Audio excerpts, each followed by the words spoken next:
Welcome to the Ari Hoffman Show on Talk Radio 570 KVI, your home for the politically homeless, streaming live at KVI.com and the KVI app. Coming up this hour on the most dangerous show on the airwaves. No surprise here, but a new poll shows that the majority of Democrats favor socialism, and another mass shooting in Seattle. And guess what? The cameras were off again. Will Mayor Katie ever learn her lesson? But before we get to any of that, time for your daily dose of adrenaline. You want me to stick this into my heart? Are you f***ing nuts? It is very, very clear that Governor Bob Ferguson, Attorney General Nick Brown, and the rest of the Democrats who are in power are making an enemies list and going down it one at a time. The latest target of this is our friend Andrea Suarez and We Heart Seattle.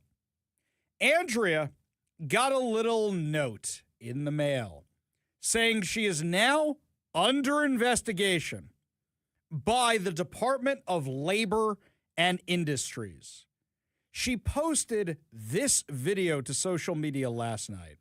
In the past 30 minutes, I've picked up more than 25 hypodermic needles, caps, syringes. We've picked up 100 pieces of foil minimally in the last 30 minutes. Some of them had drug residue still in them. Thousands of pieces of used fentanyl. This is absurd. Somebody has taken the time to report We Heart Seattle for improper handling and collection of hypodermic needles and fentanyl paraphernalia, and the state of Washington has served me paperwork. I am under investigation for improper handling of drug paraphernalia in the city of Seattle. I have to provide accident prevention program, training materials for bloodborne pathogens, training logs, safety meeting minutes. We come out here as volunteers and do a service to the city, and I'm supposed to now produce disciplinary records? I'm gonna have to lawyer up. I'm gonna have to take time from doing the work I set out to do. We know we have done nothing wrong. We have protocols. We have that written and documented on our website. Personal protective equipment, pinchers, sharp blocks. We have not had any safety incidents. We're very proud of this work. We're not afraid of this, but what we are concerned about is the utter hypocrisy and time on the state who hands out the very needles and foil that I am being accused of improperly collecting that are littering our parks and shared spaces. I have to ask, where is this coming from? We are a household brand in the city of Seattle and Washington State doing vital work. We Heart Seattle is a private funded nonprofit doing volunteer work in our shared spaces. We Heart Seattle hasn't taken a penny of taxpayer dollars. The more momentum we have, the more under attack we are. If we stop doing this work, the needles and the foil will cause continued harm to seniors, disabled, children, animals, vulnerable populations using our parks. Let's break this down a little bit more, shall we? So, King County, which gives out needles and syringes and the rubber band to tie your arm off and the spoons to heat up your heroin and everything else you need, all the drug paraphernalia to kill yourself, is not under investigation. But We Heart Seattle, a group of volunteers who go out and clean up the mess made by King County, made by City of Seattle, made by Washington State, using your taxpayer dollars, they're under investigation. So wait a minute. If I take my kids to a park in Seattle and I see there's a needle sitting on the slide I want my kids to go down, and I pick it up and I throw it out, can Labor and Industries hit me for improperly disposing of litter? For improperly cleaning up a needle now? Is that where we're at? It's insane. It's absolutely insane. Plus, how many reports have we done on all the different homeless, quote unquote, agencies out here and what happens inside their facilities with the murders and the rapes and the assaults and the theft and the drug use and the convicted felons who are out on felony warrants and everything else. The building, the little tiny home they use as a hot box to do all their drugs, their own very little gas chamber for drugs. All of that, not a violation. But Andrea Suarez and her team of volunteers that actually gets people into treatment and actually gets people help and doesn't take taxpayer dollars, they're now under investigation. I'm going to tell you how this is BS. Back when I was running companies, I used to deal with labor and industries all the time. Labor and industries is one of the most messed up departments in all of Washington state. The requirements they make you do are ridiculous. They're onerous. They make no sense. And they're also that Washington state can make money off it somehow. So I figured, let's find out what's going on with We Heart Seattle. What are the requirements they have for cleaning homeless encampments? So last night I spent a lot of time on their website. And I started looking, what's the proper way to clean up a homeless encampment? What's the proper way to dispose of needles? What's the proper way to do any of this? You know what I found on their website? Nothing.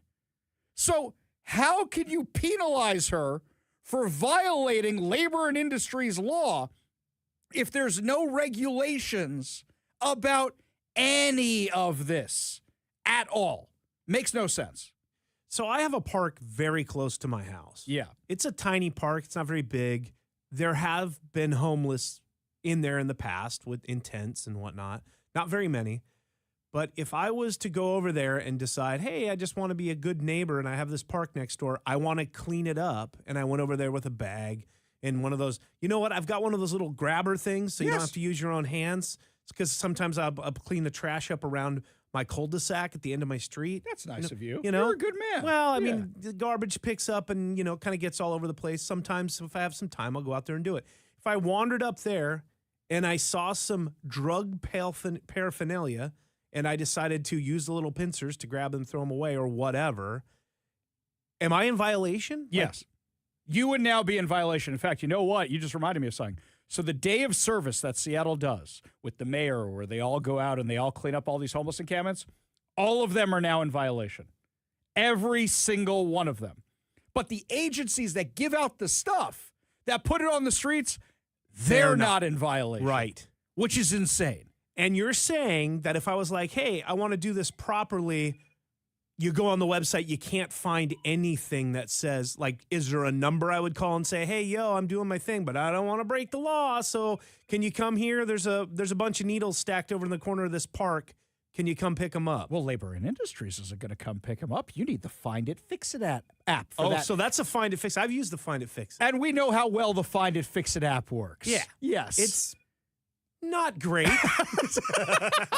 That's a nice way of saying it. Not great. That's a great way to put it. But here's something else. Andrea sent me some of the documentation she got from Labor and Industries. And one of them is by a woman who is an industrial hygienist. A what?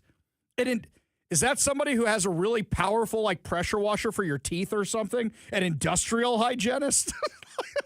What are we talking about here? Who does compliance for industrial safety and health investigator for the L&I Division of Occupational Safety and Health. And I thought to myself, this is a made-up term. This is made industrial hygienist. Wait a second. Problems are so bad around here with hygiene, you need an industrial hygienist to take care of it. This sounds like, the left is so good with these words, industrial hygienist. So I just took the title and I put it into the Google machine. You know what I found out, Kevin?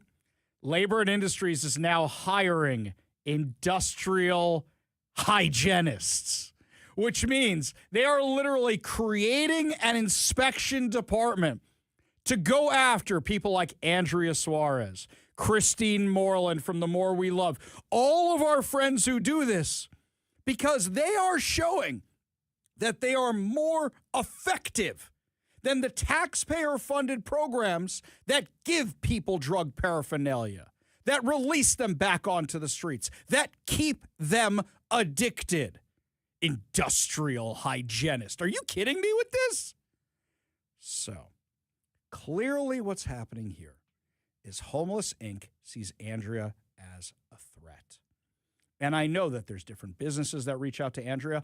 I reach out to Andrea When the properties that I manage have issues, I reach out to Andrea and I say, hey, can you help me out?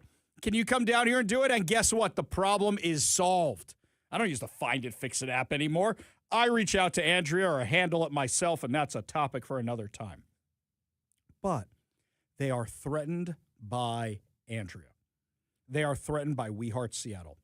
They are threatened by Christine Moreland. They are threatened by The More We Love because they are doing the job better than government. They're doing it volunteer. They're doing it cheaper. They're more successful. And their programs, what? Anybody go into the department, downtown emergency services buildings? We've played those videos before where you see the squalor, you see the filth. Where's OSHA investigating these guys? Where's the Department of Labor and Industries investigating these guys? You want to get Homeless Inc. shut down? Let's call in OSHA. You guys want to play this game? Let's play this game. I have an idea right now for our audience. You guys want to have a little fun here? Go to the Department of Labor and Industries website. Go to the Department of Labor and Industries website.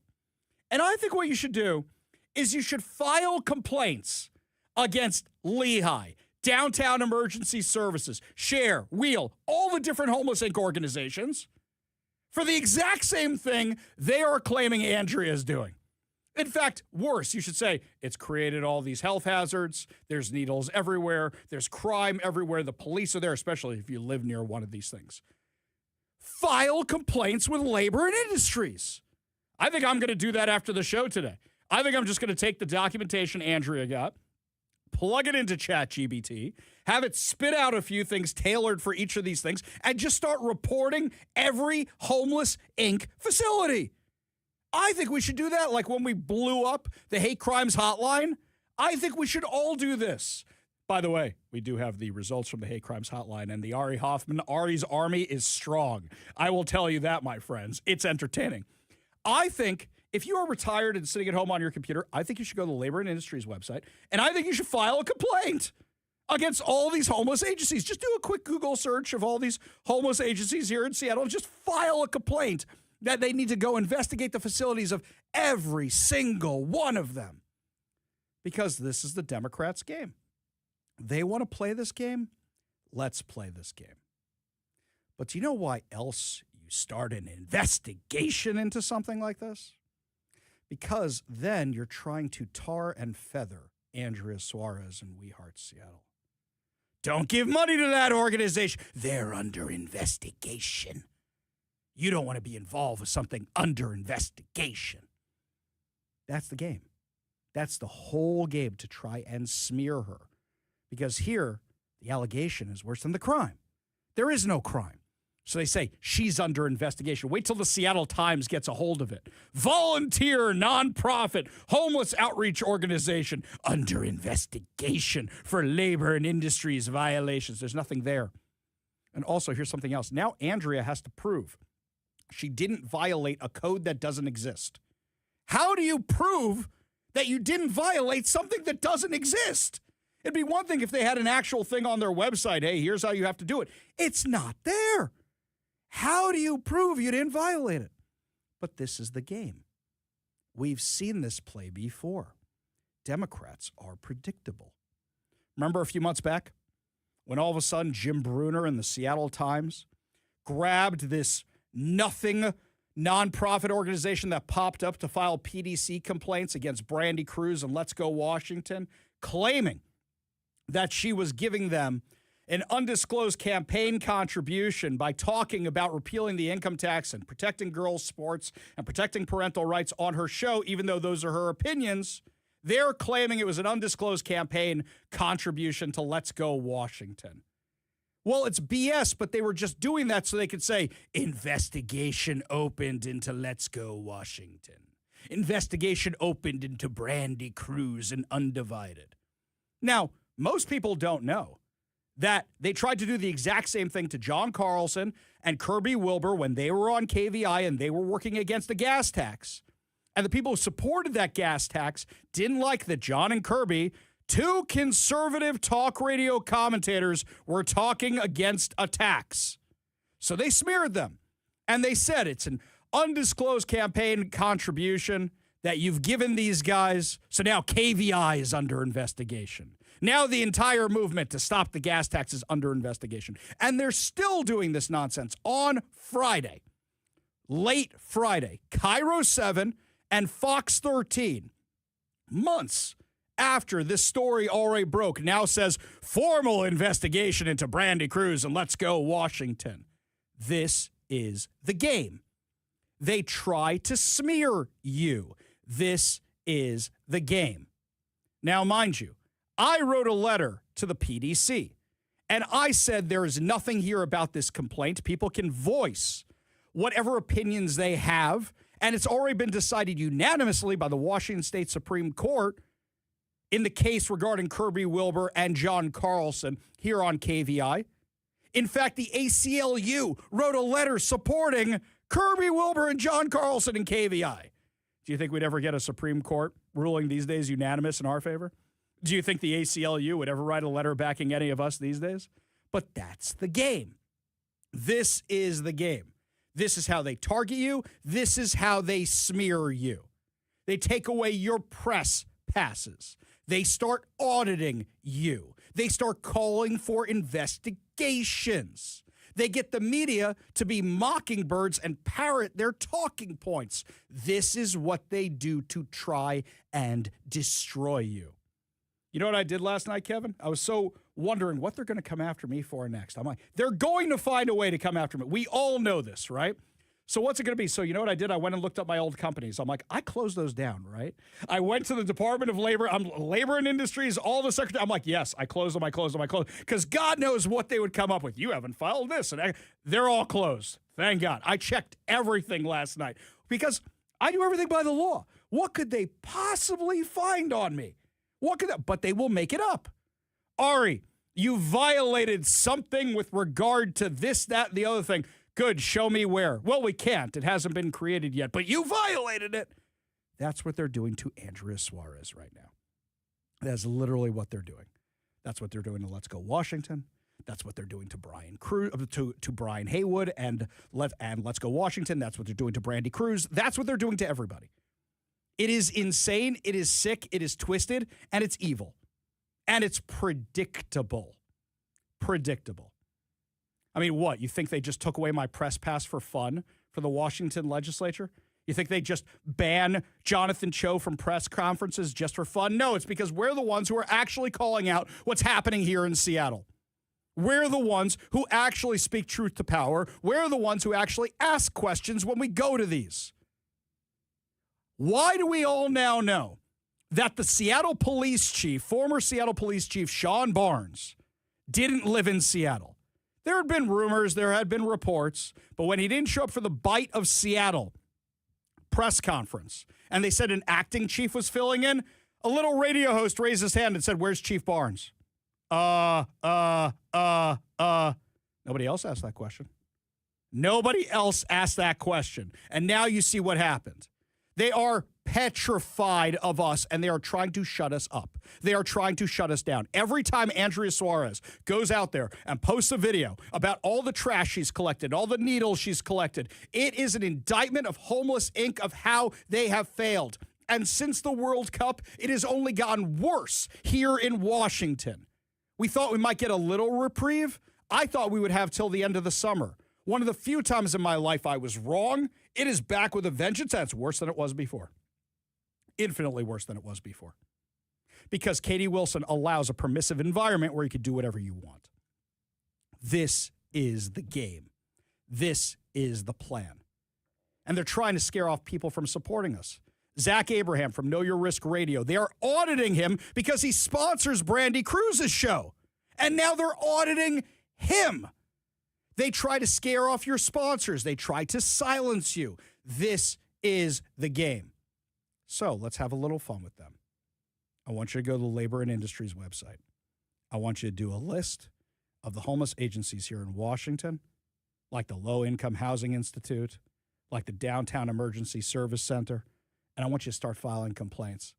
I want you to file the same kind of complaints they filed against Andrea Suarez. If you are home today and have nothing else to do, I want you to just file complaint after complaint after complaint after complaint after complaint. I want you to melt the internet I want you to break the internet doing this because I've had it with this nonsense. And then we do a PDR and we say, you had all these complaints. How come you didn't act on those and you went after Andrea? And here's something else to show you it's political. I reached out to Labor and Industries and I asked them for comment on this whole thing.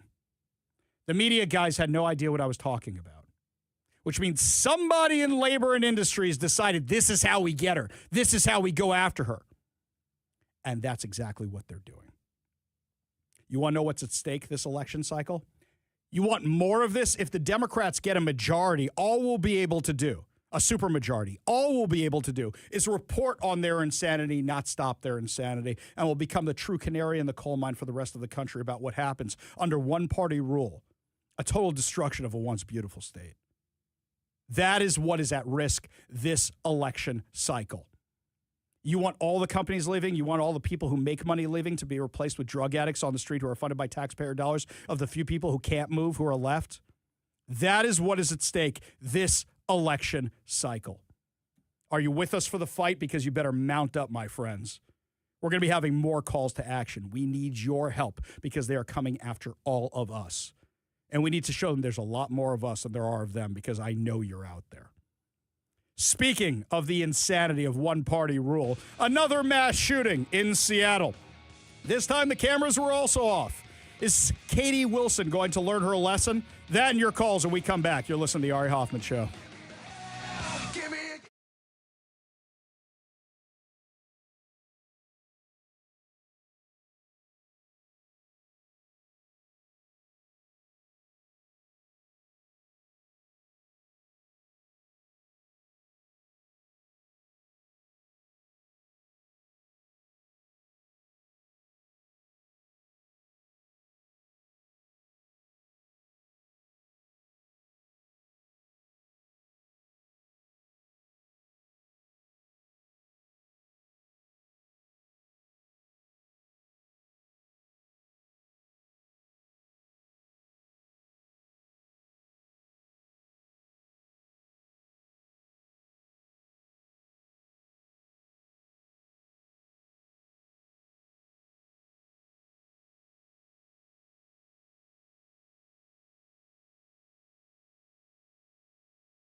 Looks like a lot of you want to weigh in on the segment we just did about the Department of Labor and Industries targeting We Heart Seattle and Andrea Suarez. Dan Smith says over on the text line, show me the man, I'll show you the crime.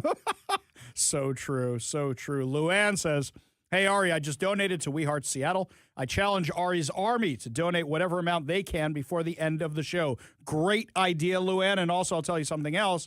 Andrea is going to be joining us at around 5:30 today with her story. So we'll do that. This one here, Dan Smith mentions target first, fabricate proof, invert justice. Exactly right. Matt always comes in with text of the day super early. Wasn't industrial hygienist mentioned in Piano Man right after real estate novelist? Yes. Yes. I'm sure those are the words. Exactly right. We go to the KVI studio line. Take a call from Steve in Puyallup. Steve, what's going on?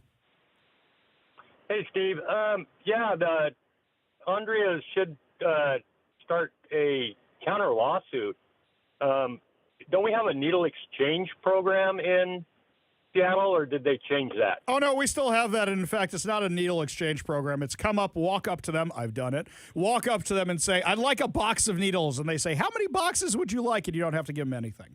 So it's a needle giveaway program, not exchange. And it hasn't reduced transmissible drugs at all. But anyhow, I believe it was written up as a needle exchange program, so we need to start finding the documentation for all the needles that are supposed to come back instead of being on the street. Andrea is going out there to clean up, right? I agree. In fact, I got a better one. How about we talk to them about giving out all the stuff they do that helps people kill themselves? Hey, here's where your heroin injection site is. Maybe we just start reporting those locations. Appreciate the call, Steve. Appreciate you being part of the show. You want to be part of the show, give us a call or text at 206-421-5757. That's 206-421-5757. We go back to the KVI studio line. Take a call from Darren in Gig Harbor. Darren, what's up, man?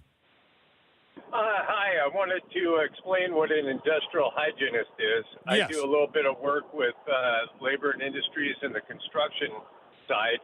And an industrial hygienist is basically they're there to go out and check on chemical substances like asbestos, lead, monitor how much is there, and make sure workers in the workplace aren't getting exposure. And bloodborne pathogens is something that's on their array of things that they do. So it's a very specialized degree. They're actually usually very smart people. So I would have to say that these people are looking, somebody's making them go in and look for, an alley to.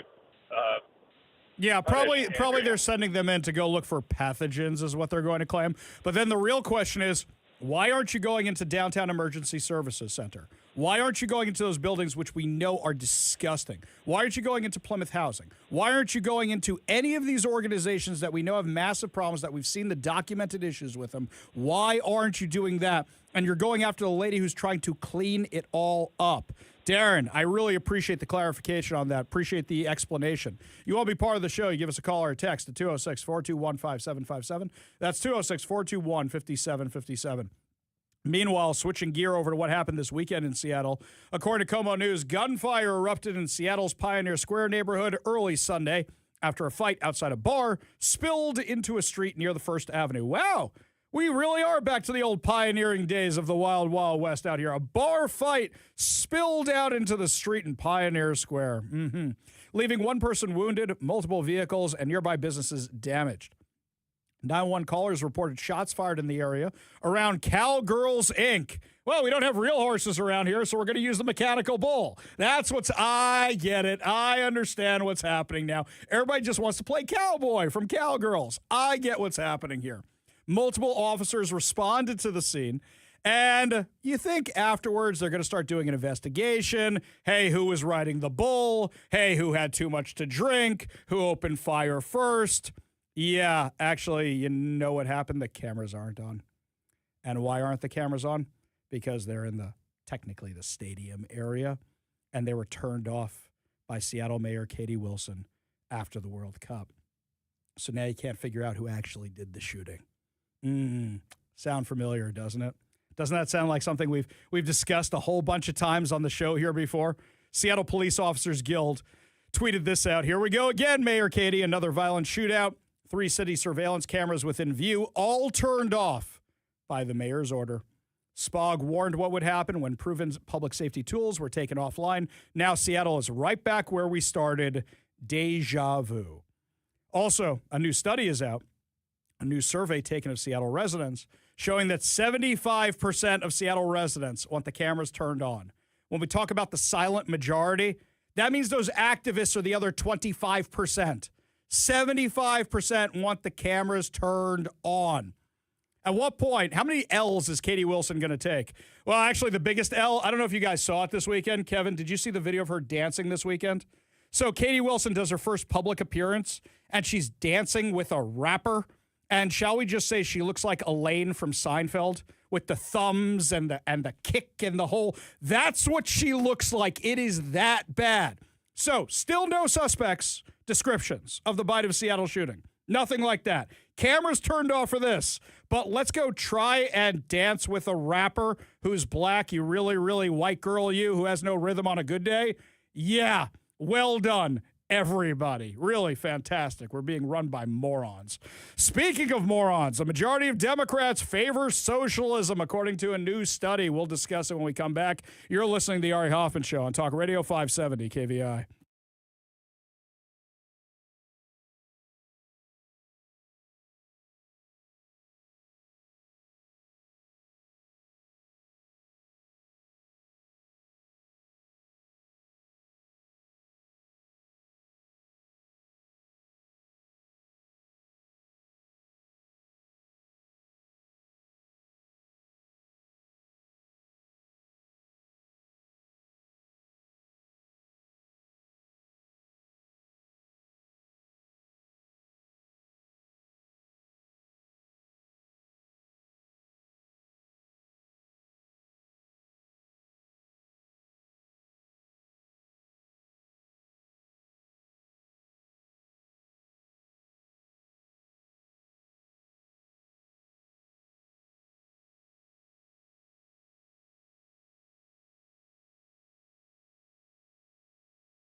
Representative Eric Swalwell. Remember the guy who allegedly banged a Chinese spy named Fang Fang and allegedly gave up state secrets and all that alleged? doesn't seem that alleged anymore. Oh, this is super, super bad. Okay, the FBI apparently developed evidence, according to Just the News, that a Chinese woman with direct ties to the country's intelligence service had potentially compromised a Democratic congressman from California with sex, foreign interns, and illicit donations while she was being recruited to become a bureau informant a decade ago. Hang on. The files chronicling the relationship between Representative Eric Swalwell and the Chinese national Fang Fang, also known by her English name of Christine Fang, were declassified by President Donald Trump and released Monday by the White House Government Transparency Task Force as part of a broader effort to unmask foreign threats to U.S. political and election systems. They show the FBI opened a predicated investigation, which is a formal law enforcement inquiry backed by factual basis or allegation that indicates a crime or national security threat already exists. Unlike unpredicated assessments, a predicated investigation allows agents to use advanced and intrusive methods like electronic surveillance or informants. Time out. I seem to remember Nancy Pelosi and Democrat leadership being asked about Eric Swalwell being reappointed to the House Intelligence Committee after all this. And they said they've looked at all the evidence, even the classified stuff, and there's no there. So they were lying. So Democrat leadership was lying. Would you like to know what was in this information? All right, here we go. Here's all the salacious details. Are you ready for it? The FBI initially wanted to investigate the congressman for a bribery scheme in which he exchanged donations from Fang Fang for her planting interns in his office, but eventually decided to narrow the case to see criminal charges only against Fang Fang for making illegal donations to the California Democrat through conduits. Swalwell, who always denied the allegations. In fact, one time he blew up during a congressional hearing when somebody shot back at him. Well, at least I didn't shoot up a Chinese spy. I'm tired of this, blah, blah, blah. Swalwell admitted to having sex with Fang Fang. His staff placing Fang Fang's interns in Congress and not having a strong enough campaign finance system to detect the straw donations he allegedly passed through U.S. citizen conduits. The Justice Department declined to prosecute Fang Fang despite strong evidence of the illicit donations after she fled the U.S. as the FBI began interviewing her associates and raided her home. The early steps in the investigation were overseen in part by Jack Smith. Wait, hang on. So Jack Smith declined to prosecute the case, but went after Donald Trump for Russian collusion and all the other nonsense? Give me a break. Or was it documents? I can't keep track of all the nonsense they made up about him. The FBI was recruiting Fang Fang to be a confidential informant through an undercover agent, assigned her the code name Rusty Thumbs. I have questions about why. I don't want to know. I changed my mind. I don't want to know. They plan to hire her through a cutout company and was still evaluating her suitability as a confidential. So everybody knew that Swalwell was having this affair. Everybody knew it, including the FBI. Everybody knew it. But they figured, let's not expose it because maybe we can flip Fang Fang and maybe she'll come work for us. The FBI knew early on during the recruitment that Fang Fang was tied to China's Military of State Security, Beijing's notorious intelligence service. The Bureau also identified her parents as MSS agents, knew she was raising money for California Democrats, and was willing to use sex as a means of getting ahead in the world of U.S. politics. Well, who hasn't? Who hasn't, right? Right. This is twisted. So, wait a minute. Hang on a second here. So, Swalwell was lying the whole time? Oh, shock. I think the bigger indictment here is that Democratic leadership allowed him to continue remaining a member of the House Intelligence Committee. Who knows what secrets this guy passed on to her? It's one thing to say, hey, let this guy go or have him resign and then we won't press charges. No, this guy belongs in jail. He's a traitor to the United States, and he did it all for the nookie. That's what he did. This guy belongs in prison, assuming all this is true. I don't see why it wouldn't be, but we still have to say alleged, even with all this going on. Unbelievable. Yet so much not.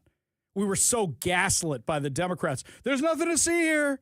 He's innocent. There's nothing here. It's just the Republicans making stuff up. He was stopping a Chinese spy and was putting Chinese spy interns in other offices in Congress. God knows how much our country was compromised by just Eric Swalwell's actions. But I got another question. How many other people, like his buddies, who are now up to their eyeballs in similar allegations, were doing similar things? I'm curious how deep this actually goes, how deep the corruption actually goes.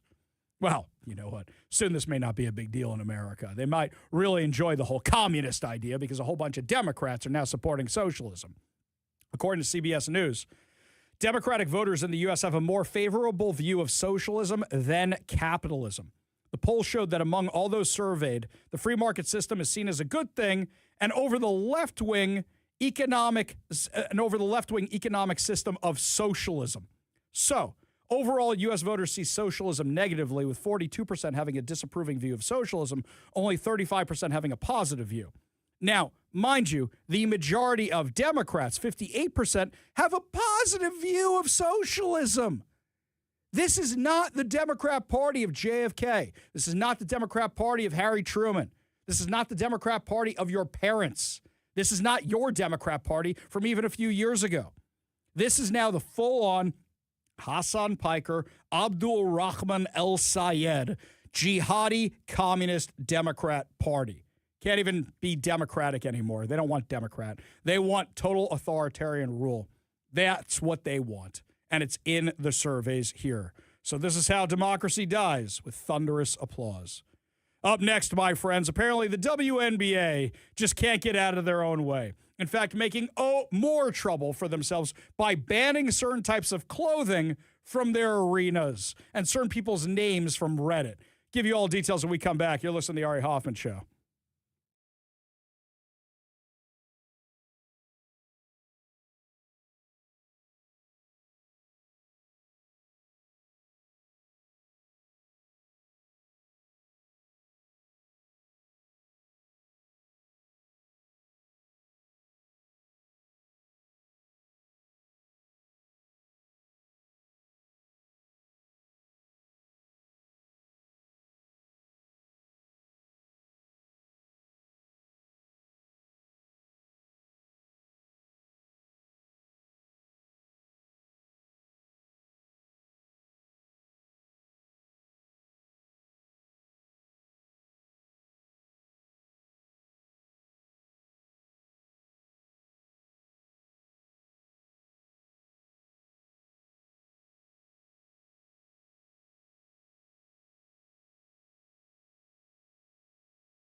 The WNBA just doesn't know how to help themselves out of the problem they created.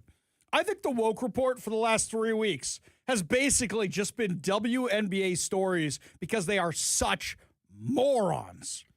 You have an opportunity to make money. You have an opportunity for people to watch your league. You have an opportunity to be profitable for the first time ever. And instead you go, no, we don't want that. We don't want that. We're going to go with the 0.00001% of the population that's trans that probably doesn't watch any of this stuff. And we're going to cater to them, not the rest of America. Though I will say at this point, I assume Sophie Cunningham's jerseys have sold out in multiple stores. Her shoes did from Adidas. Here's the latest insanity. The Indiana Fever visited the Atlanta Dream Sunday evening. That's the WNBA team in Atlanta, because I'm sure most of you probably just heard that name for the first time like me. It was a thrilling game between two of the WNBA's most exciting teams, according to Fox News. But what happened to a mother and daughter in the stands just feet away from the court was the biggest story of the night. No, this isn't what happened in Seattle, though it's going to sound almost exactly the same. Georgia locals, Casey Thompson and her daughter Annie, bought tickets just 2 rows back from courtside. They each wore XXXY athletics t-shirts to support Sophie Cunningham and the ongoing fight to keep women's sports and spaces female. We had our friend Jennifer Say, who's the founder and CEO of XXXY. We had her on the show to talk about this. It's really great stuff, by the way. I bought some shirts for my daughter. I bought some shirts for myself.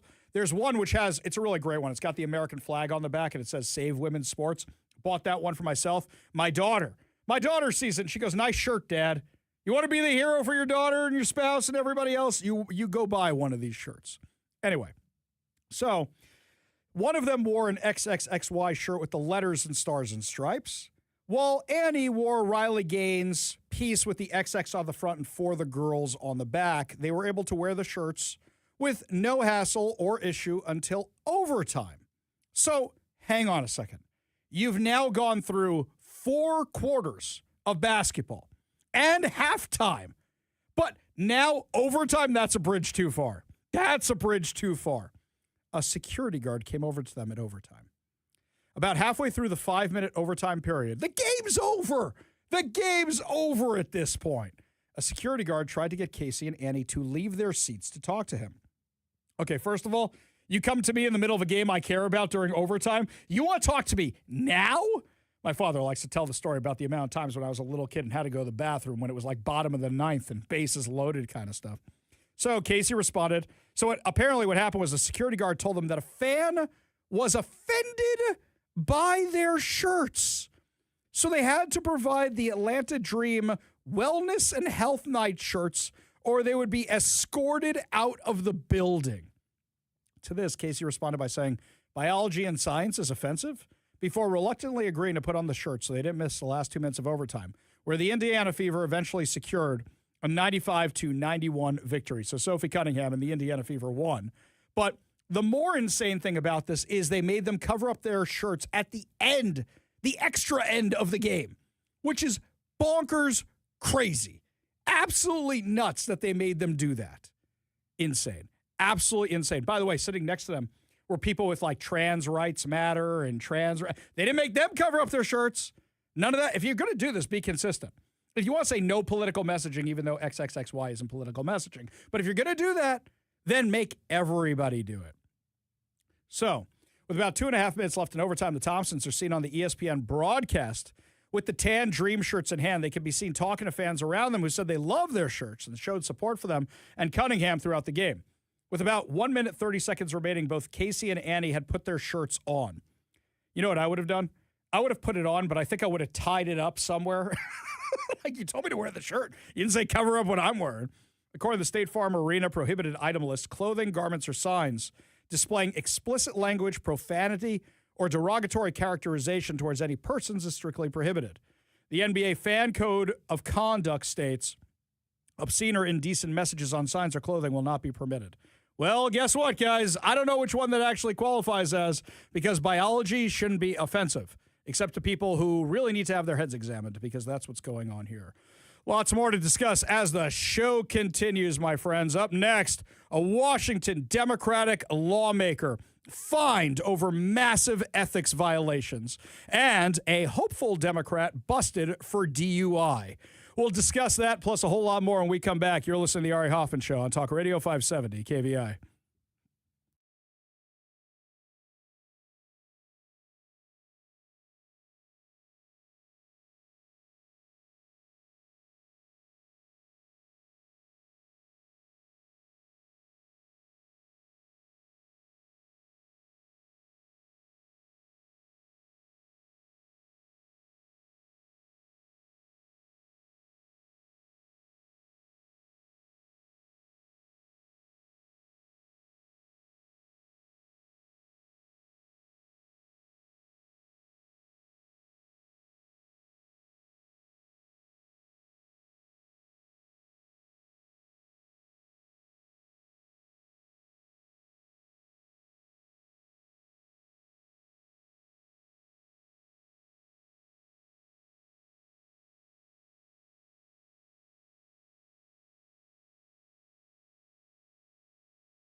Welcome to the Ari Hoffman Show on Talk Radio 570 KVI, your home for the politically homeless, streaming live at KVI.com and the KVI app. Coming up this hour on the most dangerous show on the airwaves, businesses are fleeing California. When will Washington wake up? And Secretary of the Department of Housing and Urban Development, Scott Turner, is going to be joining us to talk about if they're defunding Homeless Inc. here in Washington. But before we get to any of that, my friends, Washington State Representative Tara Simmons. You know, the ex-con who turned her life around and then became a member of the Washington State Legislature and then promptly decided to do whatever she could to get more felons out of jail. And now she's in trouble. She was fined $15,000 on Friday by a state ethics panel for improperly using her position to steer public funds to a nonprofit where she worked and trying to retaliate against the person who initiated the investigation against her. Criminal's gonna criminal. Now, my question is, doesn't Jamie Peterson, Senate Majority Leader, work for McKinstry? And hasn't their allocation gone through the roof since he's become the Senate Majority Leader? In fact, since he got elected to office? So can we go there? Or is this to throw everybody off the Jamie Peterson one? According to the Washington State Standard, the Legislative Ethics Board concluded the Bremerton Democrat committed 3 violations of conflict of interest and special privilege laws and levied the maximum $5,000 penalty for each. She must also pay the cost for the state attorneys. Ooh, that's going to be the more expensive proposition. Well, maybe your job where you funneled all that money to could reimburse you for it because they got all that money. Time out. Hang on a second. Is the government going to claw back that money from her company? Shouldn't they do that? Also, isn't this a crime? Forget the ethics violation. Isn't this actually a crime? The board dismissed 3 other allegations stemming from efforts to help a friend get a job, you mean her boyfriend, donating unspent campaign funds to a nonprofit to pay for the boyfriend's position, and working for an organization that receives state funding. Hey, Washington State Standard, why don't you say it's her boyfriend? She admitted it's her boyfriend and then said, no, he's not my boyfriend. I've never seen him before in my life. Trying to do an AOC. I broke up with my boyfriend. Hey, AOC, why'd you break up with your boyfriend? Look at me, I'm freezing my eggs. The 9-member board issued its 15-page decision Friday afternoon, roughly 6 weeks after conducting a trial-like proceeding into the allegations against Simmons. Simmons, who denies wrongdoing, said in a statement that the fine was unfair and excessive, given that she had to pursue a hearing to prove 3 other allegations were untrue. She also said she was better off compared to an earlier in the case when she had a chance to settle. She said people shouldn't be excessively punished when they actually prevail. Lady, I thought you'd have an up-close and personal look at the justice system. It sounds like you may have beaten the rap, to use your terminology, on 3 of the charges, but not the other 3. That doesn't sound like you prevailed. Simmons said she is planning to appeal in Thurston County Superior Court, where she can finally be heard by a non-political entity lacking any personal interest in the outcome of her case. Hang on. You're telling me the Washington ethics people that are controlled by the Democrats are politically biased against you? Hang on. My head's going to explode. So a far-left Democrat is claiming that the agency controlled by the Democrats is biased against her. Good luck with that in court. So Simmons is seeking a 4th term representing the 23rd Legislative District in Kitsap County that include Hansville, Kingston, Poulsbo, Bremerton, and Bainbridge Island. She serves as a deputy speaker pro tem, a highly visible role that requires frequently presiding over floor sessions. She's always there with her dog. Always there with the little dog, the service dog, she claims. It's a little rat dog. Fits in a purse. She's also garnered national attention as the first formerly incarcerated person to serve in the legislature, and maybe the first formerly incarcerated person to serve in the legislature who goes back to prison. We will see. A complaint filed in February 2025 triggered an investigation that led to Friday's ruling, which hinged on whether Simmons violated the Ethics in Public Service Act. Simmons said she rejected settlement offers in order to defend herself against charges she felt were motivated by personal animus and politics. The hearing took place in June during 3 hours of hearing testimony. We played some of it on the show. It was very exciting stuff when she started crying those crocodile tears. She insisted she's been hyper-vigilant about complying with the rules since arriving in the legislature in 2021. Doesn't sound like it. She said she was warned that as the first formally incarcerated person elected to state office, political foes would look for ways to derail her career. Are you blaming Republicans for this? Because it's a Democrat-controlled board that found this. The case revolved around Simmons' interactions with two nonprofit organizations, the American Equity and Justice Group and the Equity and Education Coalition. Two violations are related to a $1 million grant Simmons helped secure in 2024 to support an expansion of public dashboard of criminal justice data created by the American Equity and Justice Group. The group was required to subcontract $500,000 of work to a nonprofit organization that advocates for equity in technology and education to provide the public with data on social detriments that impact education outcomes. I got a question. Why can't you just look at the data? Why can't you just have a company that does data analysis, look at this stuff and go, here's what the data says? Why do you need a nonprofit that magically a nonprofit grew out of the ground at that very minute as if Jack had put the beans in the ground at that moment for the magic beanstalk. And then these nonprofits just sprout out of nowhere.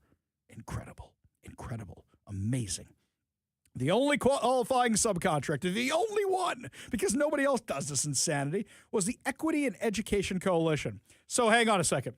She says in the legislation, we have to give it to this kind of nonprofit. Oh, what do you know? I got this kind of nonprofit right over here in my back pocket. I happen to work for them. Look how easy that. Oh, look at that. Look at that. Some things just work out. Stars just align, right? Right? In a June hearing, Assistant Attorney General Julia Eintraut, that's a unique last name, argued Simmons' interest in securing the money through a budget proviso, even if it wasn't financial, conflicted with her official duties as a legislator. Don't you know, go to one of your buddies and have them funnel you the money. You don't do it yourself. That's just sloppy. This is probably why you got caught as a criminal. You're bad at it. The ethics board agreed, concluding Simmons personally benefited because the grant funds supported continuing operations of the coalition and its ability to fund her $120,000 annual salary. Wait. You got the nonprofit a $500,000 grant.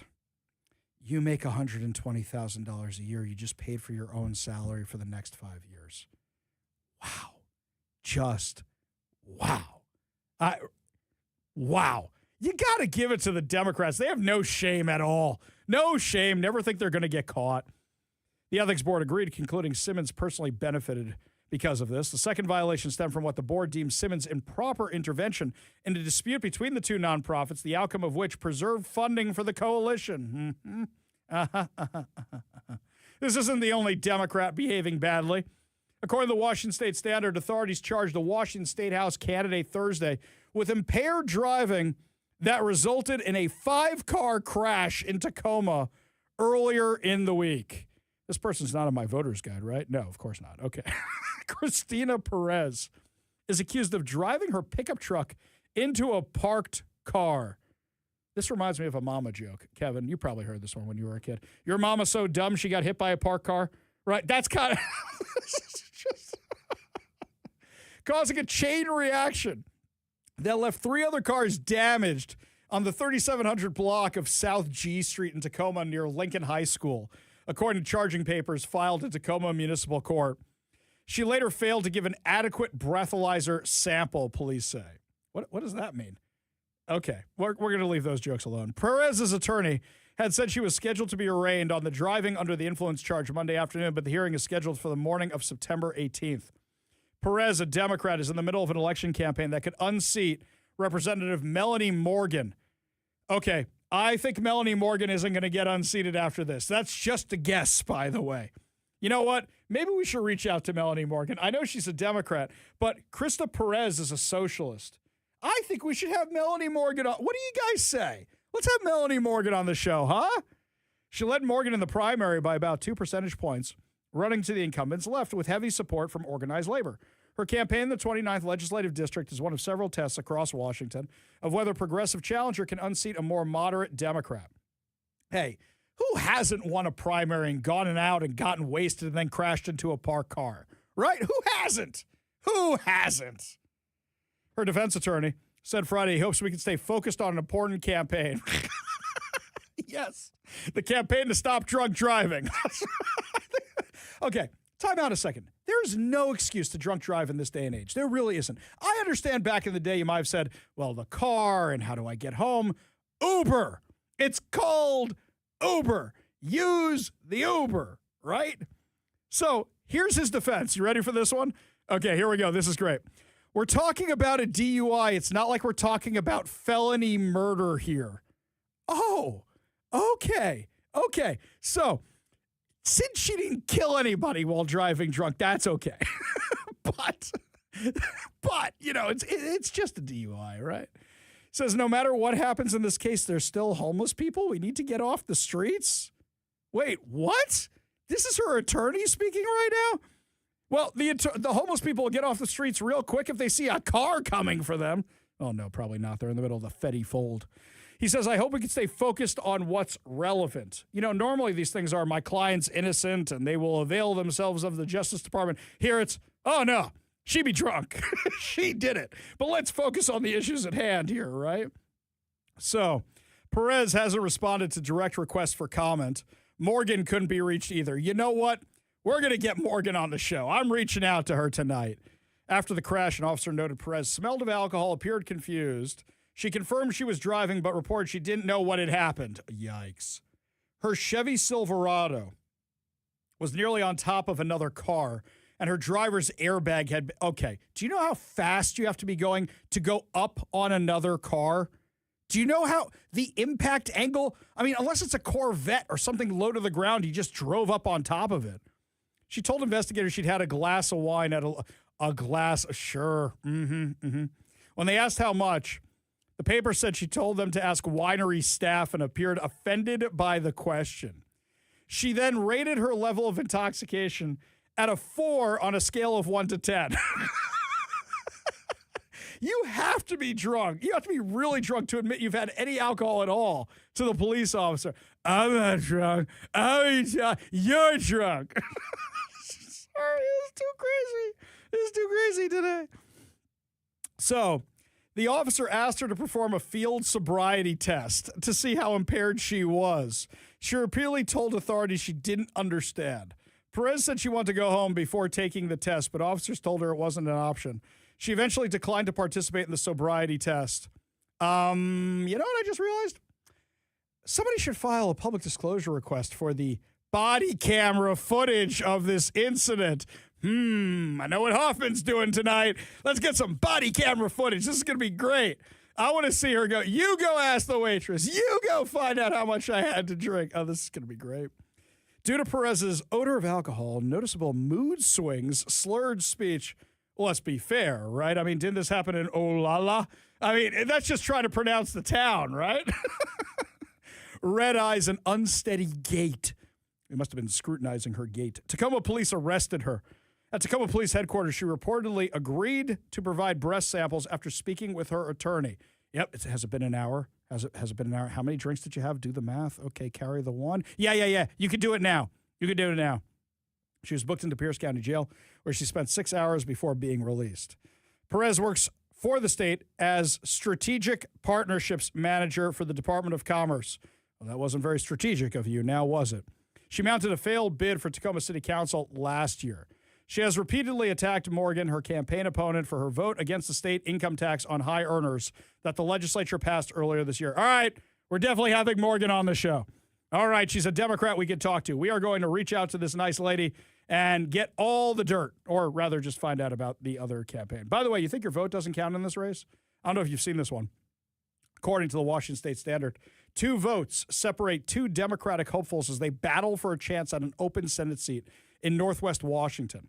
Since election night, Bellingham Port Commissioner Michael Shepard has seen his lead dwindle over fellow Democrat Emon Collins by Thursday night's tally. Shepard was ahead 12,856 to Collins 12,854. Nearly 49,000 votes have been counted so far. Collins was down 2.5 percentage points on Tuesday. More votes will trickle in over the next... I hate this. I hate this. It's election day, not election month. You guys do realize it's August 17th and the primary is on what, August 3rd? We're now 2 weeks out of this thing and you're going to have another week of counting? Wow. Maybe this will get the Democrats to want voter ID and some secure elections and all that. Collins said Thursday he's confident he'll overtake Shepard when all the votes are counted, noting late votes favor grassroots progressive campaigns like this one. Why is it they always favor them? Wonder why. Says, I feel energized. I've been trying to just keep myself busy with months of deferred home maintenance. I'm happy to be patient while they work through it. A machine recount is required if the difference between the two candidates is under 0.5% of the total ballots cast and fewer than 2,000 votes. To trigger a manual recount, candidates have to be separated by fewer than 150 votes and 0.25% of the total votes. Either candidate in November will face Republican Erica Creed, a psychologist and Blaine School Board member. She picked up 44.7% of the primary vote. They're running to represent the 42nd Legislative District covering North Bellingham, rural Whatcom County, and Ferndale, Linden, and Blaine. So we're going to be following all this with great interest. But one last story out of the legislature, because we're just having too much fun with legislature insanity today. According to the Washington State Standard, Jalen Scott is set to become Washington's first openly transgender legislature. She could also be one of the two members of the Democratic Socialists of America in the legislature. I really have a question. I want to reach out to this person, too. I want to have him on the show and say, so you agree with the jihadis in the DSA because they want to kill anybody who's transgender, anybody who's LGBTQIA. Do you agree with that? Is that something you support or do you believe in all that? Quote, I think it's important people see themselves in me. No. Scott, who leads the Black Trans Advocacy Organization, the Lavender Rights Project. I have so many questions. Will represent the 37th Legislative District in South Seattle. Wait, is that my district? Well, hang on, what's going on here? She's received over 88% of the primary vote, facing only a college student running as an independent. No, that's not my district. She feels being the first is a heavy burden. Sometimes you feel like you have the weight on your shoulders or maybe on your heels because you're carrying these sort of hopes, dreams, wishes, and concerns. Scott will be the first black openly trans state lawmaker. Did we check enough boxes? 1, 2, 3, 4. Yes. Okay. This is performative nonsense. I don't see anywhere in this article anything about her actual policies. Trans. Oh, we got to get down to the bottom. Okay. Proposed a payroll tax on large employers. Oh, great, fantastic. So we want more taxes. We want the DSA insanity. Oh, this is going to be great for everybody. This is just going to be fantastic. I'll have that college kid on the show. Let's have that college kid on the show. See what that person's all about. Maybe we could stop this nonsense. It has nothing to do with being trans. It has everything to do with being a member of the DSA. And that's why they're pushing this person through. They make these weird alliances that you don't realize you are going to be the first people the DSA tries to get rid of. The jihadis try to get rid of. They use the left to infiltrate. They use the left because they know they are dumb. That's how they infiltrate things around here. Insane that people can't see it for themselves. The other thing people in Olympia can't see for themselves is what their taxes on businesses are doing. When we come back, my friends, you are going to see that California is having the same kind of business exodus we are. Washington should be learning from that, but instead, they're replicating it. We'll give you all the details when we come back. You're listening to The Ari Hoffman Show on Talk Radio 570 KVI.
Have you ever been on the studio tours down in California?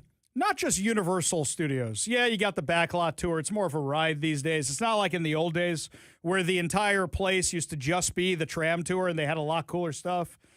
And now it's kind of, well, commercialized. You don't get to see the awesome stuff. I could give a better tram tour. I've been on that thing so many times than the people who give the tram tour these days. So I've been to the other ones as well. Warner Brothers, their tour, pretty cool, by the way. So first of all, their backlot, the city, you look at it and you go, oh my God, it's Metropolis from Lois and Clark. You recognize it right away. It's that Metropolis. But also, they have this big studio space. All the Batmobiles are there. And all this other, it's really awesome. All the different Batmobiles. And then they have this other thing, which is all the Harry Potter stuff. It's great. Really, really great. The Paramount tour,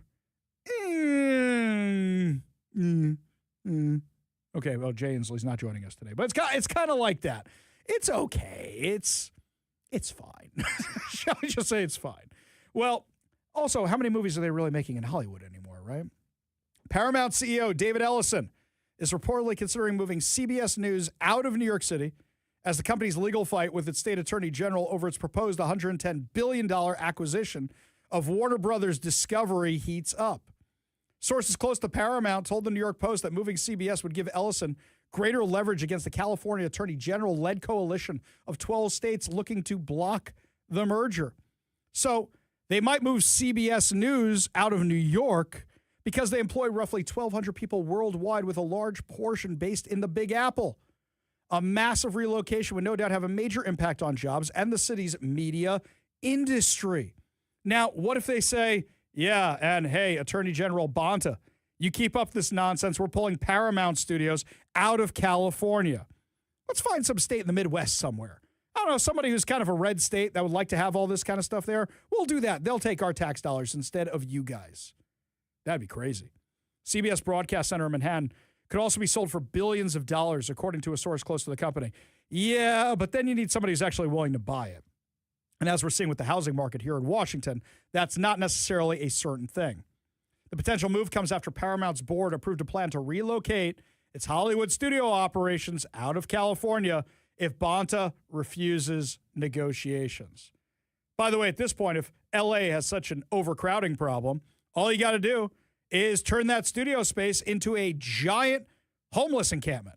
I mean, think about it. If you've got the Western backlot, some of the homeless people may go, I want to live in a more Western town. And then you've got the sci-fi area. Yeah, we like space. We're going to live over there. Say, wouldn't this be nice for the homeless people? Wouldn't that be great? And those facades of houses would be so much better than those tiny homes, wouldn't they? This sounds wonderful. Those who are Star Trek fans, you can go live in the old sets. It'll be great. Paramount remains hopeful that it will reach an agreement with Bonta by October 1st. But if the merger is delayed beyond that date, Paramount will reportedly face an eye-watering $7 million per day payment under the terms of its agreement with Warner Brothers Discovery. You know, if I was them, I would say, yeah, we're going to do this, but we're not going to take the chance on you guys anymore. We're still going to move everything, even if we get the merger, because it just shows how vindictive these guys are. Now, with major companies now talking about leaving New York and California, they're not the only ones. Oh, that's just Hollywood, Ari. Oh, Hollywood can be filmed on a green screen anyway. This one here, according to Fox News, doing business in the state of California sucks, says Hill Davis, a California businessman. He told the outlet that the frustration ultimately drove him, who's the CEO of Digital Brands Group, more than 1,300 miles to Texas.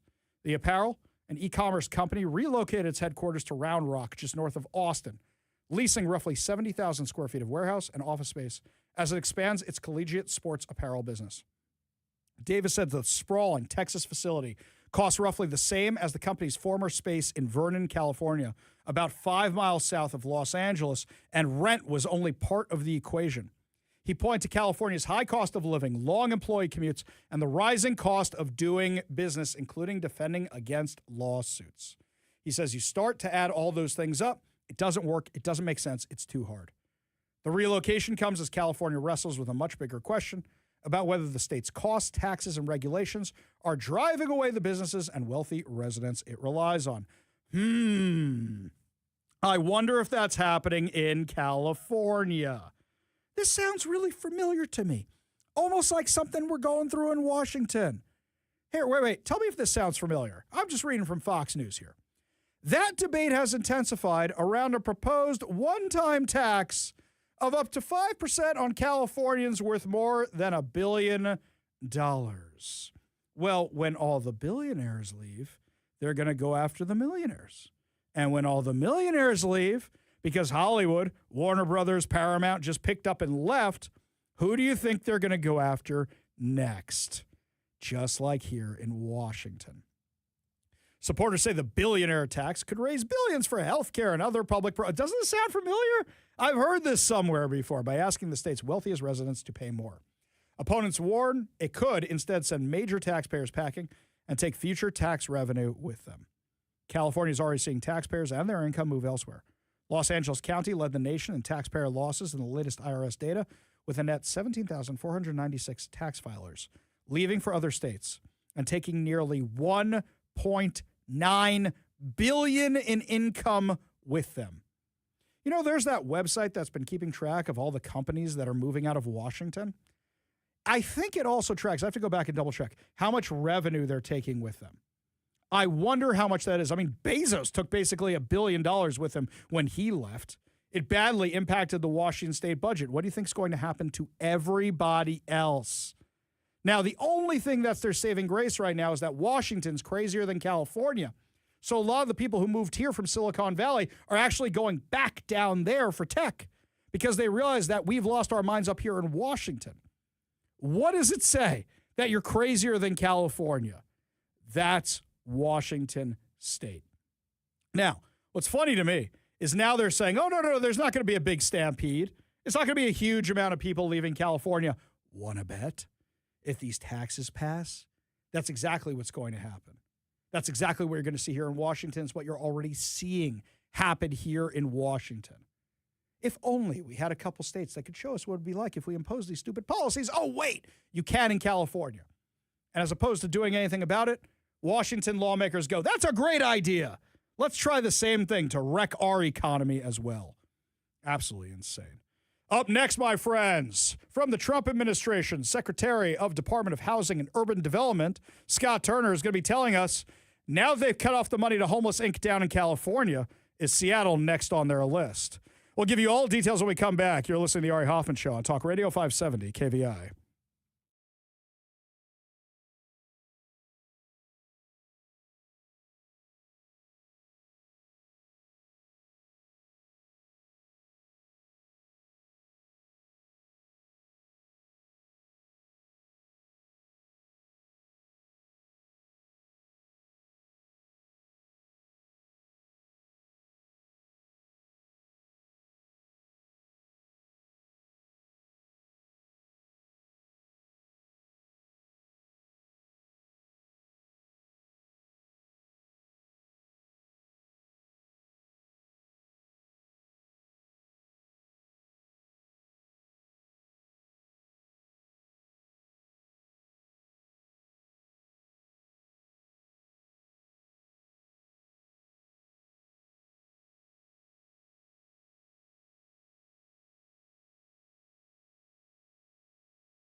California is, with beyond a reasonable doubt, one of the worst places for homelessness in the entire U.S., and yet they've spent billions and billions of dollars claiming that they're trying to fix it, and they have only made the problem worse.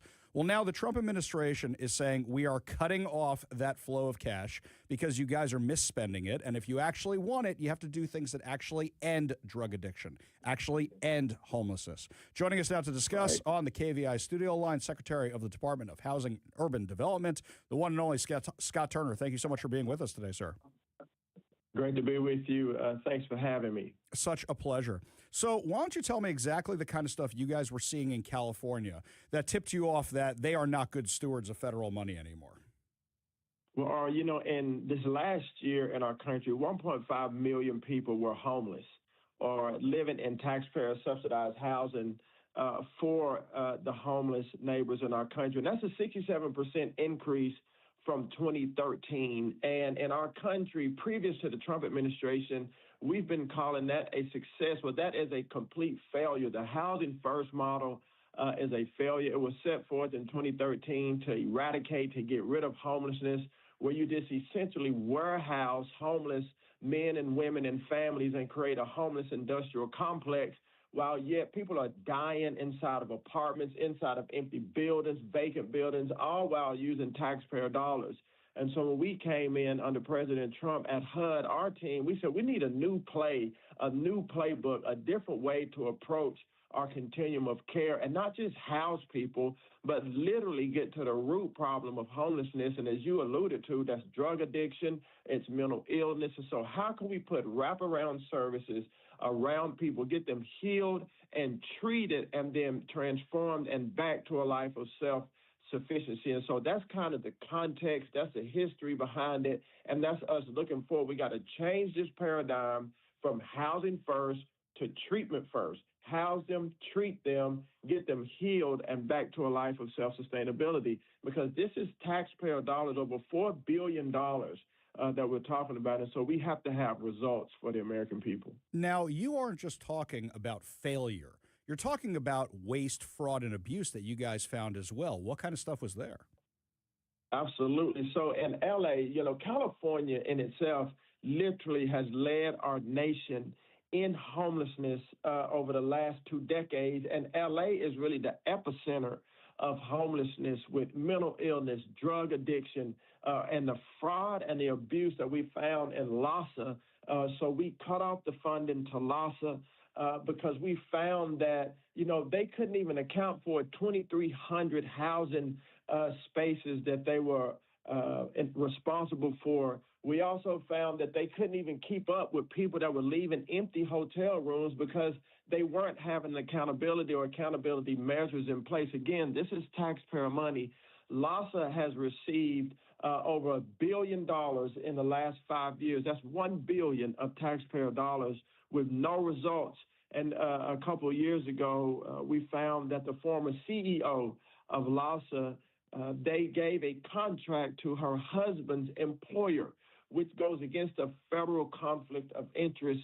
And so obviously that CEO is no longer there. There was a gentleman in California, a gentleman, $23 million that he stole from HUD because he was supposed to be performing homelessness services to give them 3 meals a day to house the homeless. But instead, this guy, Alexander Sufer, he bought a $125,000 Range Rover, luxury home in Beverly Hills, about $7 million, vacation home in Greece, about $500,000, and he was flying private. This is not, and the name of his organization was Abundant Blessing. The only thing abundant there was what he was receiving off the backs of taxpayers and not treating whom he was supposed to be treating, and that's our homeless neighbors. So many people who are listening to this right now are saying, this sounds so familiar, whether it's in Seattle, Washington, whether it's in King County, whether it's anywhere else in Washington State, whether it's in Minneapolis. This is the same kind of stuff we're hearing across the country. If you're just joining us, we're talking with the Secretary of the Department of Housing and Urban Development, Scott Turner. Now, you guys didn't just say we're cutting you off. You guys said, here's how we fix it. And you released a toolkit to say, here's the best practices we recommend. Can you give us a summary of what's in it? Absolutely. And so you're right. When we went to L.A., we wanted to shine a problem on what's going on as it waste, fraud, and abuse as it pertains to homelessness. And so when we went down to San Diego, Secretary Bobby Kennedy and myself, we said we're going to release, with HHS and the White House, we're going to release now this toolkit, best practices, if you will, for state and local governments, for COC, Continuum of Care organizations, faith-based organizations, on how do we help homelessness inside of our cities. And the first thing, we're going from housing first, which has been the model, the failed model for the last since 2013, to now treatment first. We have to get to the root of the problem, drug addiction and mental illness. And so our toolkit will help us to identify core elements of programs that have been outstanding as it pertains to helping homelessness and drug addiction. Also, it promotes accountability and transparency, and it measures real outcomes. Or we want outcomes. HUD is no longer going to fund or say success is how much money goes out the door, how many units of homeless are filled. Success is going to be how many people do we get treated and transformed to a life of self-sustainability. And so this toolkit will help state and local governments around the country to do so. And it also serves to help as a playbook, very simply put, a playbook for these organizations to treat homeless men and women and families to get them to a life of self-sufficiency, and to bring in our faith-based organizations that really were stiff-armed, if you will, during the Biden administration. Faith-based organizations have been serving the homeless long before the federal government. And so this toolkit of best practices will be a tremendous resource for those that are caring for our homeless neighbors. I was reading it over the weekend, and it's all the stuff we've been talking about for years: common sense, wraparound solutions to treat addiction, to actually solve the crisis on our streets. It's a very well done piece of work. In the last few minutes we have with the Secretary of the Department of Housing and Urban Development, Scott Turner. So I've alluded to this in our conversation, but we have the same problems here in Seattle. We have the same problems here in King County. I believe we're ranked right behind Los Angeles, above San Francisco with these problems. Is HUD currently looking into doing the same thing across the country in cities like Seattle, where they see the federal dollars are going to all the wrong places and the problem's only getting worse, especially after here in Seattle, we know that billions of dollars have been spent, and the problem went from roughly 2,000 people on the streets to 16,000 people on the streets. Absolutely. And you said it, under Vice President Vance, under JD, the president appointed him to lead this task force against waste, fraud, and abuse. And I would add corruption. And that's what we're finding across the country. American taxpayer dollars that are hard-earned taxpayer dollars. There's a lot of fraud and corruption. And so not only in Seattle, but it's in L.A., in Boston, in the Virgin Islands, and places around our country. It's an above-all approach across all agencies, all cabinet members. We have been tasked to go after this waste, to go after fraud. And I would say to your listeners, man, it really is a new day under President Trump. No longer will we turn a blind eye to corruption and fraud. American people matter. This is an America First president, an America First administration. The American people matter. And their hard-earned taxpayer dollars that they entrust to the government to take care of these necessary services like homelessness, they expect and they put their trust in us that we will do right by them. And so that's why we're going after this with no holds barred. Those that are committing crime and criminality against the American people, we're coming after them to take care of the people that we're supposed to be taking care of, and to use these resources for their intended purpose. Secretary Scott Turner, who is in charge of the Department of Housing and Urban Development, thank you so much for taking the lead on this. Thank you so much for trying to reform this very, very broken and corrupt system. And thank you so much for joining us today. We really do appreciate it. Hey, thank you, Ari. Great to be with you. Great to have you. We got a whole lot more to discuss as the show continues. You're listening to the Ari Hoffman Show on Talk Radio 570 KVI.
There's a new headline out, which is bad news for Bob Ferguson. Apparently, his office intentionally delayed corrections on climate data it was supposed to release. Is anybody surprised by this at all? Hang on, this has got to be coming from Fox. No, not from Fox. Not from Daily Wire. Not from Post Millennial. Not from KVI. Who's this? From Axios? Axios has us out there? Hang on, let me go to my little black book of the right-wing media conspiracy. Axios is not in here. According to Axios, Washington state officials are ready to fess up. They'd vastly overestimated how much the state's cap-and-trade projects would cut greenhouse gas emissions. Oh, shock. You mean the Climate Commitment Act, which just spiked our gas prices, wasn't actually going to do anything to address climate change? That was just a giant slush fund? Oh, surprise. They prepped a news release to correct the error in December, but the fix got held up by Governor Bob Ferguson's office. It didn't go out until January after a conservative critic blogged about the inflated numbers. Conservative critic. Hang on. Is that me? Is that Scott Myers? Is that Scott Myers? Is that Todd Myers? Is that Brandy Cruz? Is that Jonathan Cho? There's only like 3 or 4 of us in town. I mean, really, it's got to be one of us, right? Ferguson's tight control over what state agencies can say to the public left inaccurate climate data out there for weeks, even after officials had already caught their mistake. The holdup is one of several tied to media policy Ferguson's office instituted last year, which requires most agency press releases and communications with reporters to be approved by the governor's office. So this is the same thing we've been talking about forever, and now Axios is mad about it too. Oh, who wrote this frag? Who is this? Oh, it's Melissa Santos. You know what? I've actually been meaning to touch base with her. I'm not even kidding, because she does decent work when I agree with her. I mean, she does decent work for Axios. I should reach out. I should say, hey, Melissa, that's a fabulous article you just did. Come on the show. We won't talk politics. I just want to hear more about the article. The Ecology Department, which released the faulty November estimate, emailed the governor's office December 20th asking for permission to send out a correction on December 22nd, according to emails Axios received through a PDR. Given the size of the error, we believe we need to publicly acknowledge and take responsibility for it. At least twice that weekend, Ecology Department spokesperson Dustin Turpening asked the governor's office to approve a draft news release. But Ferguson's lead spokesperson, Brianna Ho, responded Sunday that she and Ferguson's chief of staff, Shane Esquibel, would want to review the release again before it went out. Hiding your climate data because you don't want to give up your slush fund, showing it didn't do jack squat. Yeah, didn't see that one coming. Here's another one I didn't see coming. So my sister-in-law told me she took, I forget it was my niece or my nephew, one of them to the doctor. You know, they're going off to college or whatever. And she asked the doctor, so where's all your business coming from these days? And he said the death scooters. Now, what I find funny about that is the doctor called them death scooters too. Now, remember they told us, this would be so much better for the climate because you're not driving in cars and you're driving the death scooters and they're electric and you take the death scooters and you'll be fine. Yeah, what about the human cost? I think this is just part of the plan to depopulate society. All right, I have ridden a death scooter once and a death bike twice now, okay? So that's a grand total of 3 times on the death machines. And I will say every single time I took to the death machines, and I'm a pretty good cyclist, I will say that, I am not getting better at them. And in fact, now that they have these bike lanes with the cars, no wonder deaths have gone up because you're not really that protected. They put you in the middle of traffic, and that zigzag you have to do along the waterfront with the railroad tracks, that's an accident waiting to happen. Yeah, I've used these quite a bit. Have you now? I have the scars to prove it. Yes. And several of the other people that work here have used them as well. Yes. And some of them have scars to prove it. Yes. But at least, with that situation, they can only go I think they cap out at 17 miles. Something like that. Yeah. But a lot of this stuff that's out there, and I know a lot of kids, they're getting their parents to try and order this stuff that's available online at various places. They're effectively dirt bikes with electronic engines, e-powered dirt bikes. They'll go 40 or 50. That's why they're trying to ban those suckers. I mean, think about it this way. When I had my kids' go-kart, which we were using on city streets because I found a loophole where how old you have to be for these things, that sucker went 40 miles an hour. And I was letting 12-year-olds drive that thing. I mean, insane as a parenting thing. I just let them drive around the block mostly and up to synagogue. But Yeah. it's really, that's why Harborview is seeing this massive spike. And this isn't just the Lime bikes. It's what you're talking about, the stuff that people order online. But the Lime bikes are easy to get cocky with because you're like, oh, I've ridden these enough and they only go this fast and they can't. But they're dangerous, man. They really are, especially when you're riding with traffic. Got the scars to prove it, just like Action Park. When we come back, final hour free for all. Your thoughts, your calls, your texts, your stories, plus the latest on what's going on with the Strait of Hormuz. Is it about to become the Strait of America? Tell you all about it when we come back. You're listening to the Ari Hoffman Show on Talk Radio 570 KVI.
Welcome to the Ari Hoffman Show's final hour, free for all. Your calls, your texts, your thoughts, your stories, streaming live at KVI.com and the KVI app. If you want to be part of the most dangerous show on the airwaves, call the KVI backup studio line at 206-644-6006. That's 206-644-6006. Or text us at 206-421-5757. That's 206-421-5757.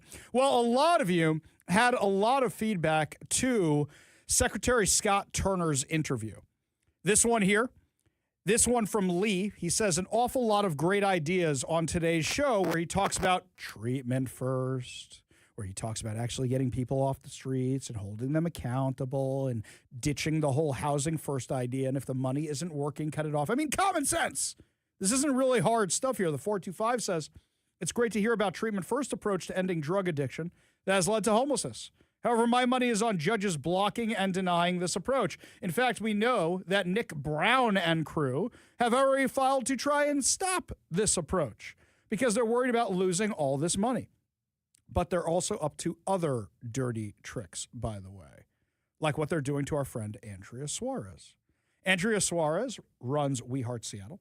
We know that they are one of the very, very, very, very, very, very, very few outreach organizations is actually doing anything to help solve the drug and addiction and mental health crisis on our streets. It's not a homeless crisis. Well, now the government's going after Andrea. Andrea received a letter in the mail from the Department of Labor and Industries saying she wasn't complying with their guidelines. Yet if you go to their website, there are no guidelines about cleaning up homeless encampments. Andrea posted this video earlier today. I keep saying this, that this is the worst I've ever seen the parks. King County, our taxpayer dollars literally fund party packs. You get foil, you get needles, you get cookers, you get tourniquets, you get all of this handed out that end up in our parks. If anything, OSHA should be investigating King County, allowing our parks to be overtaken by used needles, dirty foil, and the amount of human waste that's littered our parks. This is actually worse than the health risks associated with foil. This is human waste. That's the worst thing that will spread disease in our parks and shared spaces. I mean, gauze, blood, poop, pee. I've probably picked up 100,000 bottles full of urine, and they're just littered in our park. That's in Seattle. She doesn't work elsewhere. She works in Seattle. That is what is in our parks. So why do you think they're going after Andrea? Because Andrea is exposing that without taxpayer funds, just reliant on donations, they are more effective than anything King County is doing. In fact, they're cleaning up King County's mess. In that video, when Andrea says a party bag, a party pack, it's everything you need to do drugs. And right there on the front of it, it's the symbol for King County Health with Reverend Dr. Martin Luther King Jr.'s face smack dab on it. You know, I have to go back and revisit it. The I Had a Dream speech. I don't think it said, I had a dream that little white adults and little black adults would be overdosing together on the streets of Seattle. I don't think that's what it said. I have to double check. I don't recall it all from memory. Insane. Now, the crazier thing is when you go to the Labor and Industries website, there's nothing here for how to clean up a homeless encampment. So I reached out to Labor and Industries.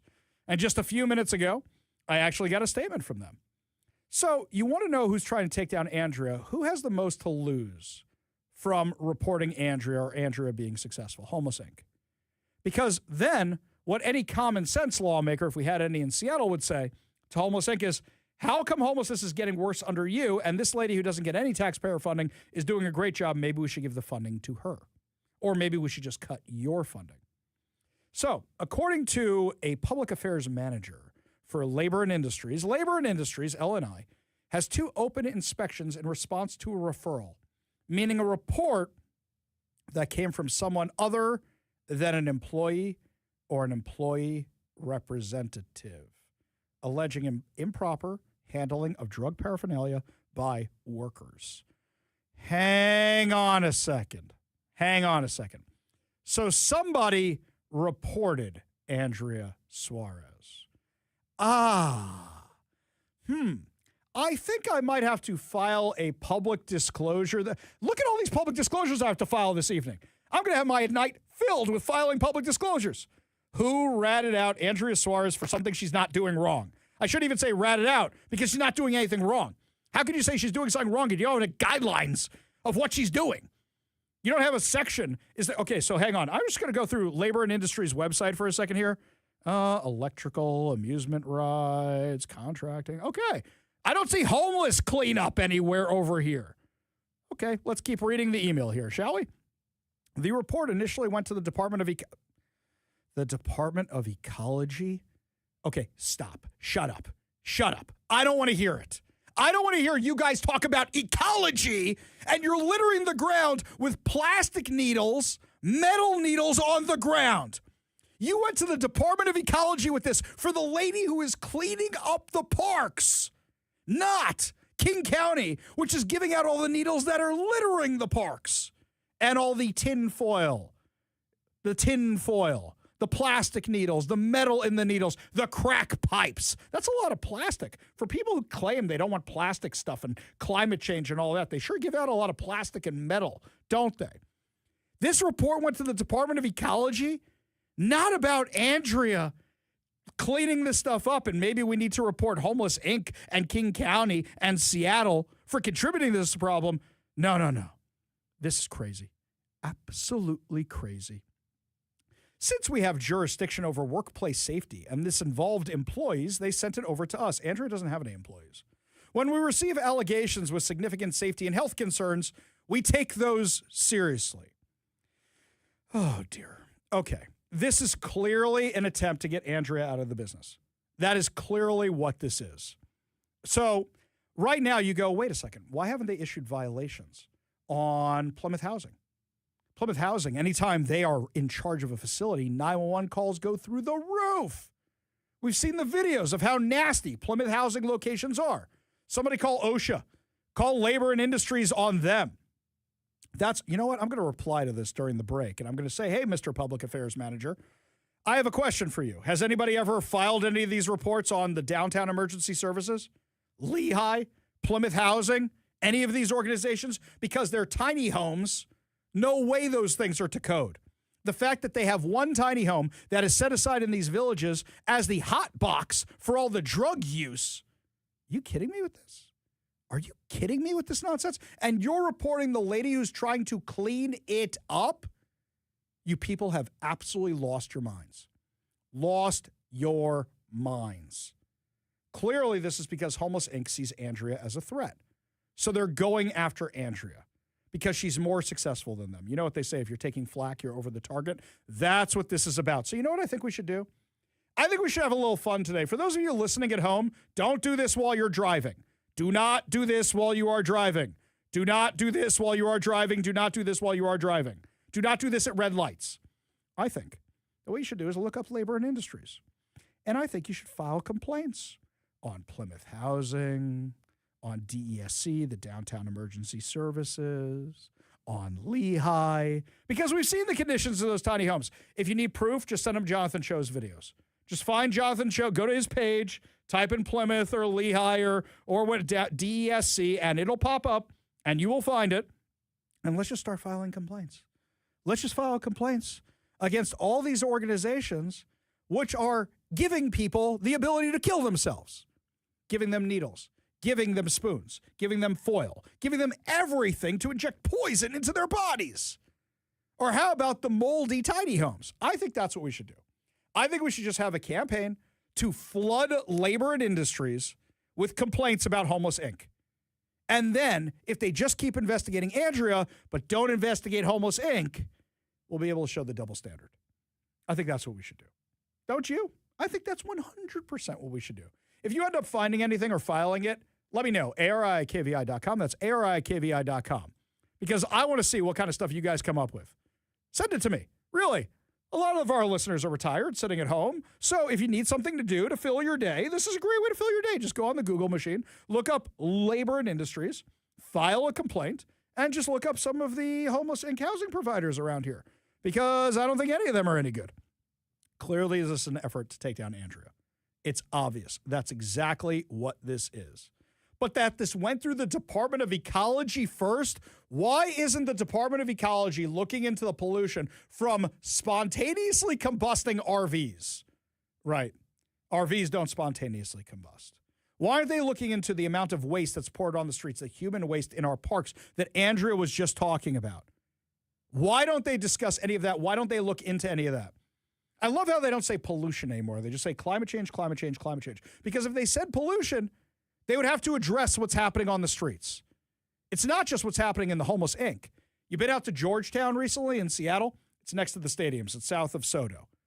That's where the Somali truckers just change their oil in the middle of the streets and just pour it down the nearest sewage drain. That's where they just pour it out onto the ground. I had an office there for years. I watched this happen with my own 2 eyes. Saw it happen all the time. This is the kind of stuff that goes on. Where's the Department of Ecology for that? No, instead, going after Andrea Suarez, who's trying to clean up the mess made by King County. This is insane. After the show today, I am for sure filing public disclosure requests. I am sure asking them if anybody has reported Plymouth Housing, any of these things. And then you know what we should do? Maybe we should just bypass labor and industries. Maybe we should go to OSHA. Let's get the feds involved. Yeah. Man, I can't believe it. Look what's happened to me. I'm a conservative, and I'm begging for federal involvement. I'm begging for federal intervention as a conservative. What has happened to me?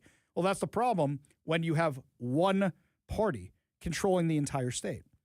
You have one-party rule, and this is the problem you run into. With one-party rule, they could do whatever they want. They could target whoever they want. Look how they said no to a press pass for me, for Jonathan Cho, for Brandy Cruz, just because they felt like it. Look how they are filing PDC complaints, going after, investigating Let's Go Washington and Brandy, claiming it's some kind of undocumented illegal campaign contribution because she's talking about issues she cares about on her podcast, because she believes in repealing the income tax, because she believes in protecting girls' sports, because she believes in parental rights. They're saying that because she's giving her opinion, we need to punish her. Now, you may be wondering, Ari, why are you bringing this up? We discussed this months ago when this first happened. Cairo 7 and Fox 13 decided they hadn't done this story yet, so let's redo it right now. And then they're saying, oh, there's an investigation into Let's Go Washington. You know why they're doing that? You know why they're doing this to Andrea Suarez? So people will say, I don't want to give money to a group that's under investigation. I don't want to volunteer for a group that's under investigation. What if I get under investigation? I don't want to do that. These are the dirty tricks they pull to try and smear somebody's reputation. It is us against them, my friends. And because we are constantly exposing what they are up to, they are trying to stop us. Today, this is great, today. So what happens? I got a public disclosure request back from Bob Ferguson's office. What happened? You remember a couple weeks ago, you had the Bite of Seattle shooting. And last week, we found out that City Council member Deborah Juarez said there was a 27-minute Zoom conversation, where you had you had Bob Kettle, the Seattle mayor, the governor of Washington, and a few other people on that call, including Katie Wilson. And she never turned her camera on, and she never spoke during this discussion. Not at all. So I follow this public disclosure request, and I get it back from Bob Ferguson's office today, and it says there are no responsive requests. No responsive requests means you're not doing this at all. It means you guys weren't involved in it. You don't have a recording of it. I find that hard to believe. I find that very, very hard to believe. But for those of you who use Zoom regularly or Teams regularly, usually the person who hosts the meeting is the one who has the recording. So I take this no responsive requests, and I even write in it, it sounds like Bob Ferguson is trying to throw Katie Wilson under the bus. Well, the funny thing about this is somebody from Bob Ferguson's office reshared it over on Facebook. Literally reshared it over on Facebook. So Bob Ferguson is now sharing my post on Facebook, which cracks me up. You know, that's some new social media intern who probably just lost their job right now because of this, because they shared it, because they very, very quickly deleted it. Very, very quickly. But it seems like he's trying to throw her under the bus. That's what it seems like right here, to be like, I had nothing to do with that delay in communication. I had nothing to do with it whatsoever. Leave me out of it. This isn't me. They're trying so hard, desperately, to prove they had nothing to do with it. That's what they're doing right here. In fact, it's getting worse for Katie Wilson by the day. The other things with Katie Wilson is, there was another shooting in Pioneer Square over the weekend, and the cameras weren't turned on during that. So yet again, we have some shooters on the loose. We don't know where they are. Cameras could have been helpful in finding them, and they're not turned on because of Katie Wilson. Where's Katie Wilson? Katie Wilson is dancing with the rapper Y2K. Have you seen this video? It is embarrassing. It makes Elaine from Seinfeld look like a good dancer. I know I don't have rhythm. I don't have music. I don't have my girl who could ask for anything more. I know I do not have these things. So you do not see me trying to dance with rappers because I will look like a fool. But not Katie Wilson. Katie Wilson is out there in her first public appearance since destroying the whole response to Bite of Seattle. She's out there dancing with a rapper, and it's beyond embarrassing. This one, Robin Lakewood, says Fox News showed Mayor Forehead getting down and dancing. I wouldn't call that getting down. I would call that awkwardly shifting. Awkwardly shifting on her feet. Yeah, I'll tell you something, guys. This is crazy. This is who's in charge of us. And they're vindictive, and they're mean, and they're mad. You want to fight back against these guys? Here's what you can do. You can file the complaint with Labor and Industries against Homeless Inc. You can also, this recall thing, I was driving through my neighborhood this weekend. I saw an official recall sign for Katie Wilson. I don't know who's making those things, but I laughed. It was pretty funny. You can do that. But also something else. You can donate to these organizations because what they're counting on, they need your donations. But what Ferguson and crew are hoping for is you stop donating to these organizations because they're under investigation. Let me tell you something about under investigation. Under investigation, you could be completely exonerated. There could be nothing behind it. But once you say investigation, the allegation is worse than the crime.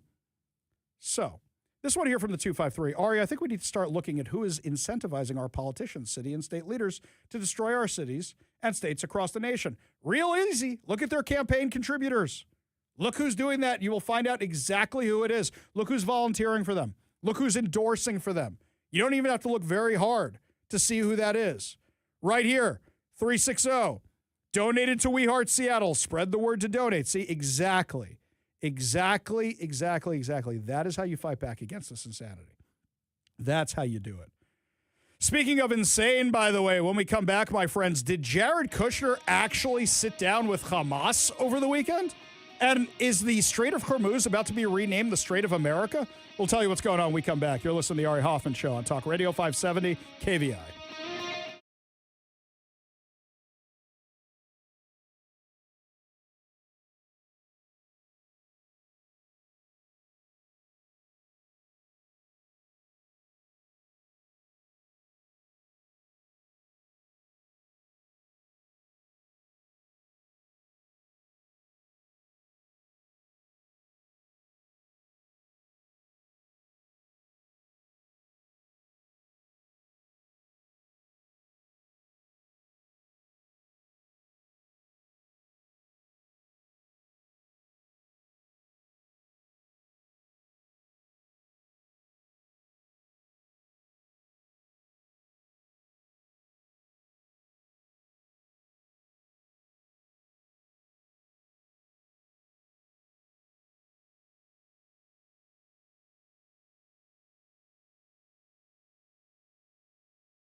Welcome back to the Ari Hoffman Show. Just a reminder, if you missed any part of the show, we have the Ari Hoffman Show Reloaded coming up from 6 to 7 p.m. today, sponsored by our friends over at Wade's Eastside Guns and Bellevue Indoor Range, Puget Sound's premier destination for everything firearms. You can also subscribe to the podcast at whatever your preferred podcast platform is. So, Iran has kind of dropped out of the headlines, but the ceasefire, which hasn't really been much of a ceasefire, that expired over the weekend. So now what's the plan? Well, it looks like President Trump is tired of putting up with these guys, and he's about to make the Strait of Hormuz the Strait of America. This is what he said today in the Oval Office. I just think it's a great idea. Yeah, I mean, we control it. We control it with the blockade. We have a blockade. We control it with the blockade. And I like the idea of declaring it a territory. Why do that? We have total control over the strait. Now, they can be a nuisance. They can put a mine in the water, and people don't like having mines hit their billion-dollar ships, you know, et cetera. But the blockade has been very effective. And, you know, we're taking out, now maybe that will stop, or maybe it'll open up even further, but we're taking out millions of barrels of oil a week. If you look at the kind of numbers that we're doing, the strait is open, and the oil prices are coming down, and they will continue to come down unless we decide to do something far more drastic than we're doing. Iran is in big trouble. They have 300% inflation. The country's a mess, and the military is totally defeated. So multiple things can be true at once. The military can be totally defeated, and you still have these radical jihadis going out there trying to blow up ships. That can be true at one time. It can be their economy is destroyed, but the little bit of money they have in reserve or whatever else it is, they're using to pay the radical jihadis or finance terror elsewhere. But something tells me that their funding for terror has dried up because they have no money left. Their economy is totally in shambles. Over the weekend, Jared Kushner met with leadership from Hamas. Why would leadership from Hamas be willing to talk to Donald Trump's son-in-law, who also happens to be a Jew? Hamas don't like the Jews very, very much, but they met with him over the weekend. So what came out of that? Because Kushner also met with the Board of Peace about Gaza. This is what he told Trey Yangst over at Fox News. Today we had a very, very good meeting. We were there for almost 4 hours with him and his team going through all the different details. I think there were some valid concerns that they raised that we were able to address. And we were able to go through some of the misunderstandings and misinformation that's been out about it as well. I mean, certain things like we're very committed to the fact that we have a plan to rebuild Gaza, but we will not allow Gaza to be rebuilt until the demilitarization occurs. Nobody wants to put more money into a place that's gone on for so long until if it's just going to be taken over by terrorists or blown up again. We're also not going to restrict Israel's right to defend itself if there are any imminent threats, and so we had to clarify what that means. We could be seeing progress, in as much as in as little as 30 days, hopefully on starting to take some of the weapons out, and hopefully filling in some of the tunnels as well in the next 60 to 90 days as well. So progress could come quite soon, but we do need cooperation from both sides, and we're going to hopefully get through. But we've made a lot of progress to get here. For Israel, we think this is a win-win situation because if Hamas actually gives over the weapons and the tunnels, willingly over the next 60 to 90 days, that obviously would be the elimination of a huge security threat for Israel, almost an unthinkable achievement. And if they don't follow through now on their commitment, everyone will see that they're not genuine about peace, and then Israel will have a lot more support from the U.S. and others to go and finish the job in the appropriate way. Well, now the problem is we've heard this kind of stuff before. Oh, why is it going to work this time? It all comes down to, is Hamas going to stop being terrorists? And given the fact that that's their entire identity, I'm not sure that's actually going to happen. If it happened, would it be incredible? Absolutely. But a terrorist group willingly giving over their arms to the Jews they've sworn to wipe out? I'm a little skeptical of that. Personally, what I think you start doing is start selling land in Gaza. I'm not kidding. You guys lost a war. Here's what you do. You start selling land in Gaza. I bet you there's a ton of people who want beachfront property and can make it the Riviera of the Middle East. It'll be the greatest place you've ever lived, the Riviera. It'll be amazing. The best part of the Middle East will have a Trump golf course and a Trump hotel. I love hotels. I love golf courses. I love construction. I think that's how you solve this. That is how you fix this. Free market, capitalism, right? What else came out of these meetings? You met with Hamas officials yesterday. Do you think they're genuine about peace? I mean, they said all the right things, but obviously it's very, very hard to trust, a terrorist organization that that committed these terrible atrocities. But we had a very cordial meeting, and they said all the right things. And so we're going to give them a chance to perform, but it's going to have to be based on actions and steps. And I hope it will be true. CJD, that's how you do it. Actions and steps. Trust but verify. Not, let's just give them a whole bunch of money and unfreeze their economy, and then maybe they'll open the strait. No. It's, you want to have peace? You want to stop being blown up? If you're the leadership, hey, guys, nice to finally meet you.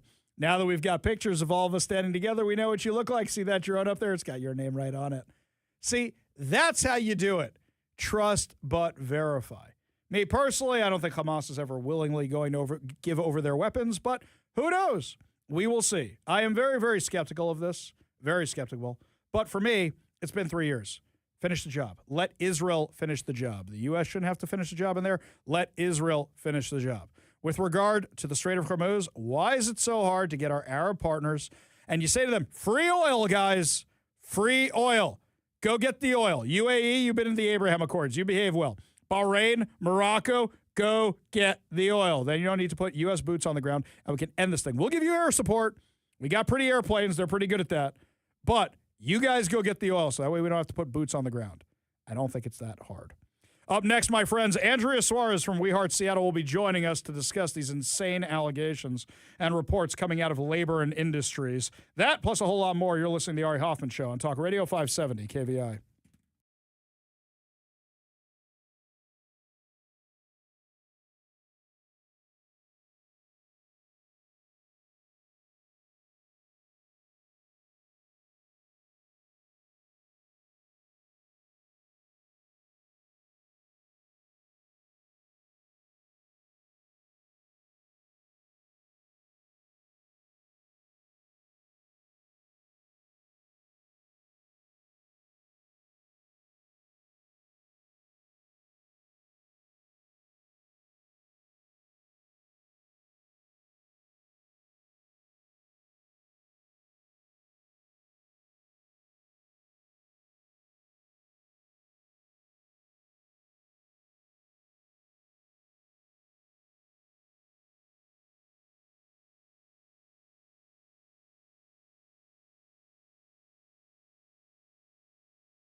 Our government is out of control. And by that, I mean the Washington state government. It seems like they are trying to settle scores. It seems like they are trying to destroy opposition. And it seems like they are trying to take down anybody who does a better job than them. Their latest target is not me, it's not Brandy, it's not Cho, it's not Let's Go Washington. It's actually our friend Andrea Suarez over at We Heart Seattle. She joins us now on the KVI studio line for our Newsmaker Spotlight, brought to you by our friends over at Renewal by Andersen, Western Washington windows and doors for every home. Andrea, welcome back to the show. Thank you. Glad to be here. Such a pleasure. Let's start from the beginning. Last night, you posted a video on social media announcing that Labor and Industries had cited you for improperly cleaning up homeless encampments. I don't know what's more disturbing, the fact that they cited you for that, or that Labor and Industries is now saying you are improperly cleaning up homeless encampments, but they have no problem with the people who give out needles that are the things you're cleaning up in the homeless encampments. Just making sure I got that right. Yeah, it's as ridiculous as it sounds. The government hands out needles and foils and cookers and tourniquets and Narcan cartridges to homeless drug addicts to use in our parks. And then we go and properly collect this garbage, including this paraphernalia. And somehow we're the bad guy. And I tried to tell them, I think you've got the wrong organization under here. Are you sure it was We Heart Seattle? It's just the optics alone. I mean, it's all so bad. It's an overreach, and the hypocrisy of here's the foil, here's the needles, without proper instructions to even the people who use them, how to dispose of them, let alone an everyday citizen who may step over the foil, the needles, which are in our parks, on our sidewalks, everywhere. I mean, they're everywhere. And I am picking up according to public safety guidelines. You know, pick it up, put it into a sharps container, put the foil in a plastic bag, put the garbage in a garbage bag, take it all to the dump, boom. Like, we've been doing this for 6 years, millions of pounds of trash. We've been lucky to be unharmed from these ambulances going by my house. I apologize. That's okay. It's Seattle. It's a kind of common occurrence around here. I mean, there's so many. I went for a walk this morning, and there's so many vials of Narcan just strewing our streets. Like, there must have been a bad batch or something last night. So my question back to them is, what about the everyday citizens as well? Like, if you're concerned that I'm one employee of We Heart Seattle has been improperly picking these up, then what about the rest of society? I mean, what I hope that this ridiculous thing leads to is accountability by everybody who's been a part of this problem, right? Now we can leverage this to say, stop handing this stuff out in the first place. And what about everybody else's safety? Like the employees of the city of Seattle that walk through 12th and Jackson. I know you've been up there, and you see these employees walking through open air markets with fentanyl and methamphetamines inches from their face while they pick up foil and needles. That's not an occupational safety and health concern that isn't already under investigation. I mean, when does this end? That seems like this would end is when one of these employees would get hurt. You know, it's terrible. This is crazy, because basically what Labor and Industries is saying is they're saying that if I take my kids to a playground and I find junk on the ground and I get rid of it because I want my kids to be able to play, and I do that, I clear that up, I could now be violating their standards. And here's the other thing, Andrea. I went to their website. I couldn't find their standards for clearing homeless encampments. Did I miss something on their website? No, and we went down to the needle exchange at the public, quote, health department on 4th and Blanchard and asked them to produce a flyer on how to properly collect oil and Narcan and things, and they couldn't produce a safety guideline out of there either this morning. So there is no information for anybody on how to handle any of this. I mean, yes, we know how to pick up a needle, but it's so bad. It's just the optics and the overreach, and then I just think it's a political hit from somebody that's just, they don't realize I know how to leverage these things very well. Like, we're going to change policy. We're going to get the media involved. And I'm not even public. I'm like a privately funded. I mean, I guess maybe that's the difference. I keep saying, well, I don't even take taxpayer dollars to go and pick up our parks, but maybe because, all these other taxpayer funded employment, like the City of Seattle Unified Care Team, the contractors that are all out there handling all this, they seem to be turning a blind eye to their practices. But mine, it says the hazard and location description, improper handling and collection of hypodermic needles and fentanyl paraphernalia. And then I got hit with a long list of documents I'm supposed to produce, like produce your walk around safety inspection for the past 6 months. And I told the lady, I said, my walk around safety inspection is our park. Would you like me to have documented? Oh, I actually do document it every single day. I make a social media post about how destroyed our parks are and how unsafe they are. So my safety manual is online. Here's my Instagram handle. I think you could actually do something else. You could say, going through your website, there are no standards to which you are holding me accountable to on labor and industries. Why don't I help you write them? Because clearly you don't have guidelines of your own. There you go. And I mean, we actually had that conversation with Miss Emily Brown. And I said, I guess at the end of the day, if we can figure out how to properly pick up fentanyl foil because of this conversation and update the standards, which would be impossible to probably abide by because the issue's so rampant. I mean, you pick up a needle, you walk around the block, there's another needle on the ground. Same thing with the open air drug markets. I mean, they clean Lewis Park, you come back the next morning, it looks like they did nothing, spending millions and millions and millions of dollars of cleaning up the city.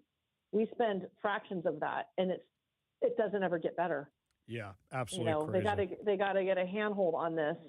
And they're also giving out the stuff that's making it bad in the first place. So it's crazy to me that they're saying, we made this mess. Now you're cleaning it up, and we're going to penalize you for that. Oh, and we don't have standards we're holding you to. So, yeah, I mean, that's basically the summary of the case. Andrea, give us your website one time if people want to donate and help you out with what you're going through right now and help you continue the great work that you do over at We Heart Seattle. That would be great. This is a great time to give to weheartseattle.org is our website. WeHeart spelled out Seattle.org. Stocks, donor advised funds, this is a great organization to support, and we will continue to pick up garbage and needles and drug paraphernalia. But most importantly, we're doing that as a direct action to drive better policy and to take people who are ready to treatment and get people off the streets and on pathways to self-sufficiency. So, and we're supporting the federal administration's policy on treatment first as well, and made my heart smile when Secretary Turner went through his little drug paraphernalia bag recently and said this has to stop. And I'm like, yes, it does. So then we won't have to penalize the little groups that are trying to pick it up. So thanks for the support and the awareness on this. Really appreciate everybody supporting We Heart Seattle. Yeah, always our pleasure for all the great work that you do. Help out our friends over at We Heart Seattle, especially because they're being targeted by Bob Ferguson and the Washington state government. Plus, it seems like Homeless Inc. We got a whole lot more to talk about today as the show continues. You're listening to The Ari Hoffman Show on Talk Radio 570 KVI.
Only good news to wrap up another amazing episode of the Ari Hoffman Show right here on Talk Radio 570 KVI. And don't forget, if you missed any part of the show, the Ari Hoffman Show Reloaded is coming up next from 6 to 7 p.m., brought to you by our friends over at Wade's Eastside Guns and Bellevue Indoor Range, Puget Sound's premier destination for everything firearms. So that way you can get caught up on all new content from today that we played earlier, but that way you won't miss anything. You get all caught up on what you may have missed.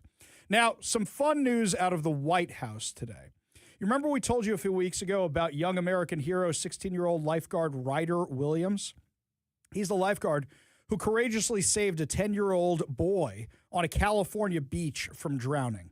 So President Trump had Ryder Williams, the 16-year-old, and Nathaniel Ray, the 10-year-old he saved, in the Oval Office today. Now, here's a little bit of what the audio of that was like.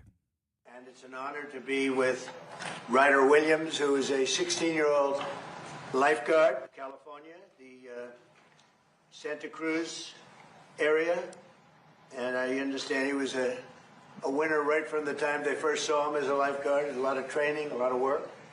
And he saved this young gentleman who I had a long talk with. I said, would you have made it without him? And he said, not really, right?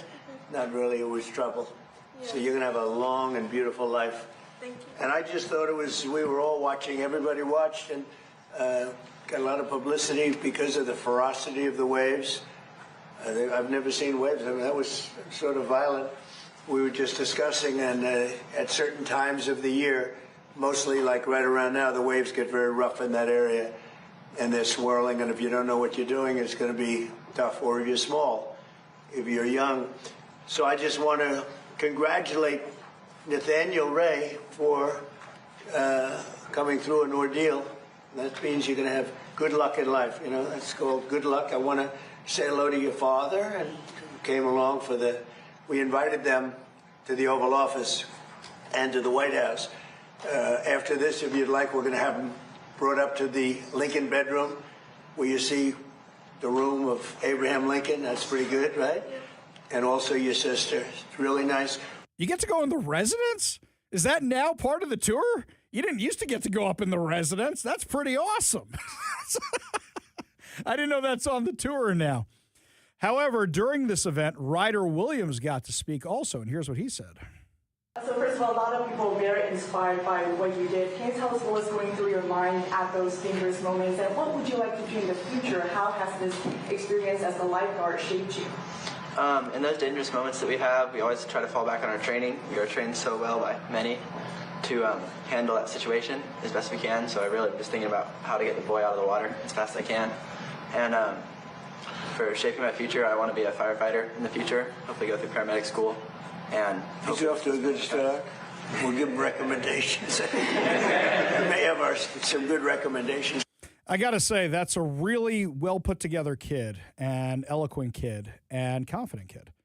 And the beach training that they did back when I was a beach lifeguard was insane. I can only imagine what it is now, but good on him. I'll say something else, though. I'm a little envious of this kid, and let me tell you why. He's got a whole formal dress uniform to go to the White House. We got a T-shirt and a whistle. We had to bring our own sunscreen. We had to buy our own red shorts when we worked there. I got a T-shirt that said beach on it, just so you knew I was staff. The guys at the pool got the fancy lifeguard ones with the red cross on it. He's got a full Parks Department uniform there. A little envious of that. Pretty awesome. But anyway, if you haven't seen the video, you can find it over on social media of 16-year-old lifeguard Ryder Williams saving 10-year-old Nathaniel Ray. You see the rip currents. You see the waves. It's insane. This young man deserves every kudos they give to him. So really, congratulations, and what an amazing role model for teenagers these days who spend more time looking at their phones than doing anything like this. There was a water rescue here in Washington, by the way. According to Como News, a routine trip near Orcas Islands turned into a water rescue Friday morning after a rowboat began taking on water and could not maneuver on its own. Around 9:45 a.m., the Tillicum, that's one of our very own Washington State ferries, responded to a call from the Coast Guard about a small craft in the water near Orcas Island that needed help. According to Washington State Ferries, the agency said the rowboat was rapidly taking on water and unable to maneuver on its own. The Tillicum crew changed course, launched a rescue boat, and went to the boaters in distress. The crew was able to get the people to shore, and no medical intervention was needed. Washington State Ferry said its crews practice rescue drills each week and are regularly called to assist boaters, paddlers, and divers in distress. Now, if you've ever been on a Washington State Ferry, odds are, if you take them regularly, you have at least once stopped and been part of those drills. I remember the first time it happened, I had deliveries. I had my truck on the ferry, and I'm like, oh, my God, do they have a real rescue? Because then I'm not going to be as mad about this. But if this is a drill, I'm going to be really mad because you know what it's doing to me? Turned out it was a drill, but still, I'm like, okay, safety first, safety first. Yes, you see those things happen from time to time on the ferries as they're crossing. The agency thanked the Tillicum crew for its unwavering dedication and bravery. So thank you to everybody in the Washington Department of Transportation, everybody in the Washington State Ferries who actually did that. Good on you guys. Really good on you guys. My brother-in-law actually was out on the boat with me yesterday, and he was saying, when can you go help somebody? How does that work? And I said, if somebody puts out a distress call and you're the nearest ship, you go help them. And think about that Seinfeld episode, the Good Samaritan rule. If you don't help them, you don't want to end up in jail like the crew from Seinfeld. You don't want to end up dancing like Katie Wilson / Elaine. You don't want to end up doing that. And you don't want to end up in jail like the crew from Seinfeld because you didn't help somebody out. Yeah, that's actually a real thing, by the way. Rules of the road, rules of the water, Good Samaritan laws. If you are near somebody and you can help, go help them out. We're going to help you guys out because coming up next is the Ari Hoffman Show Reloaded for anything you may have missed today, because that's going to do it for us today, my friends. But we will be back tomorrow with more insane stories and more exciting guests. You've been listening to the Ari Hoffman Show on Talk Radio 570 KVI.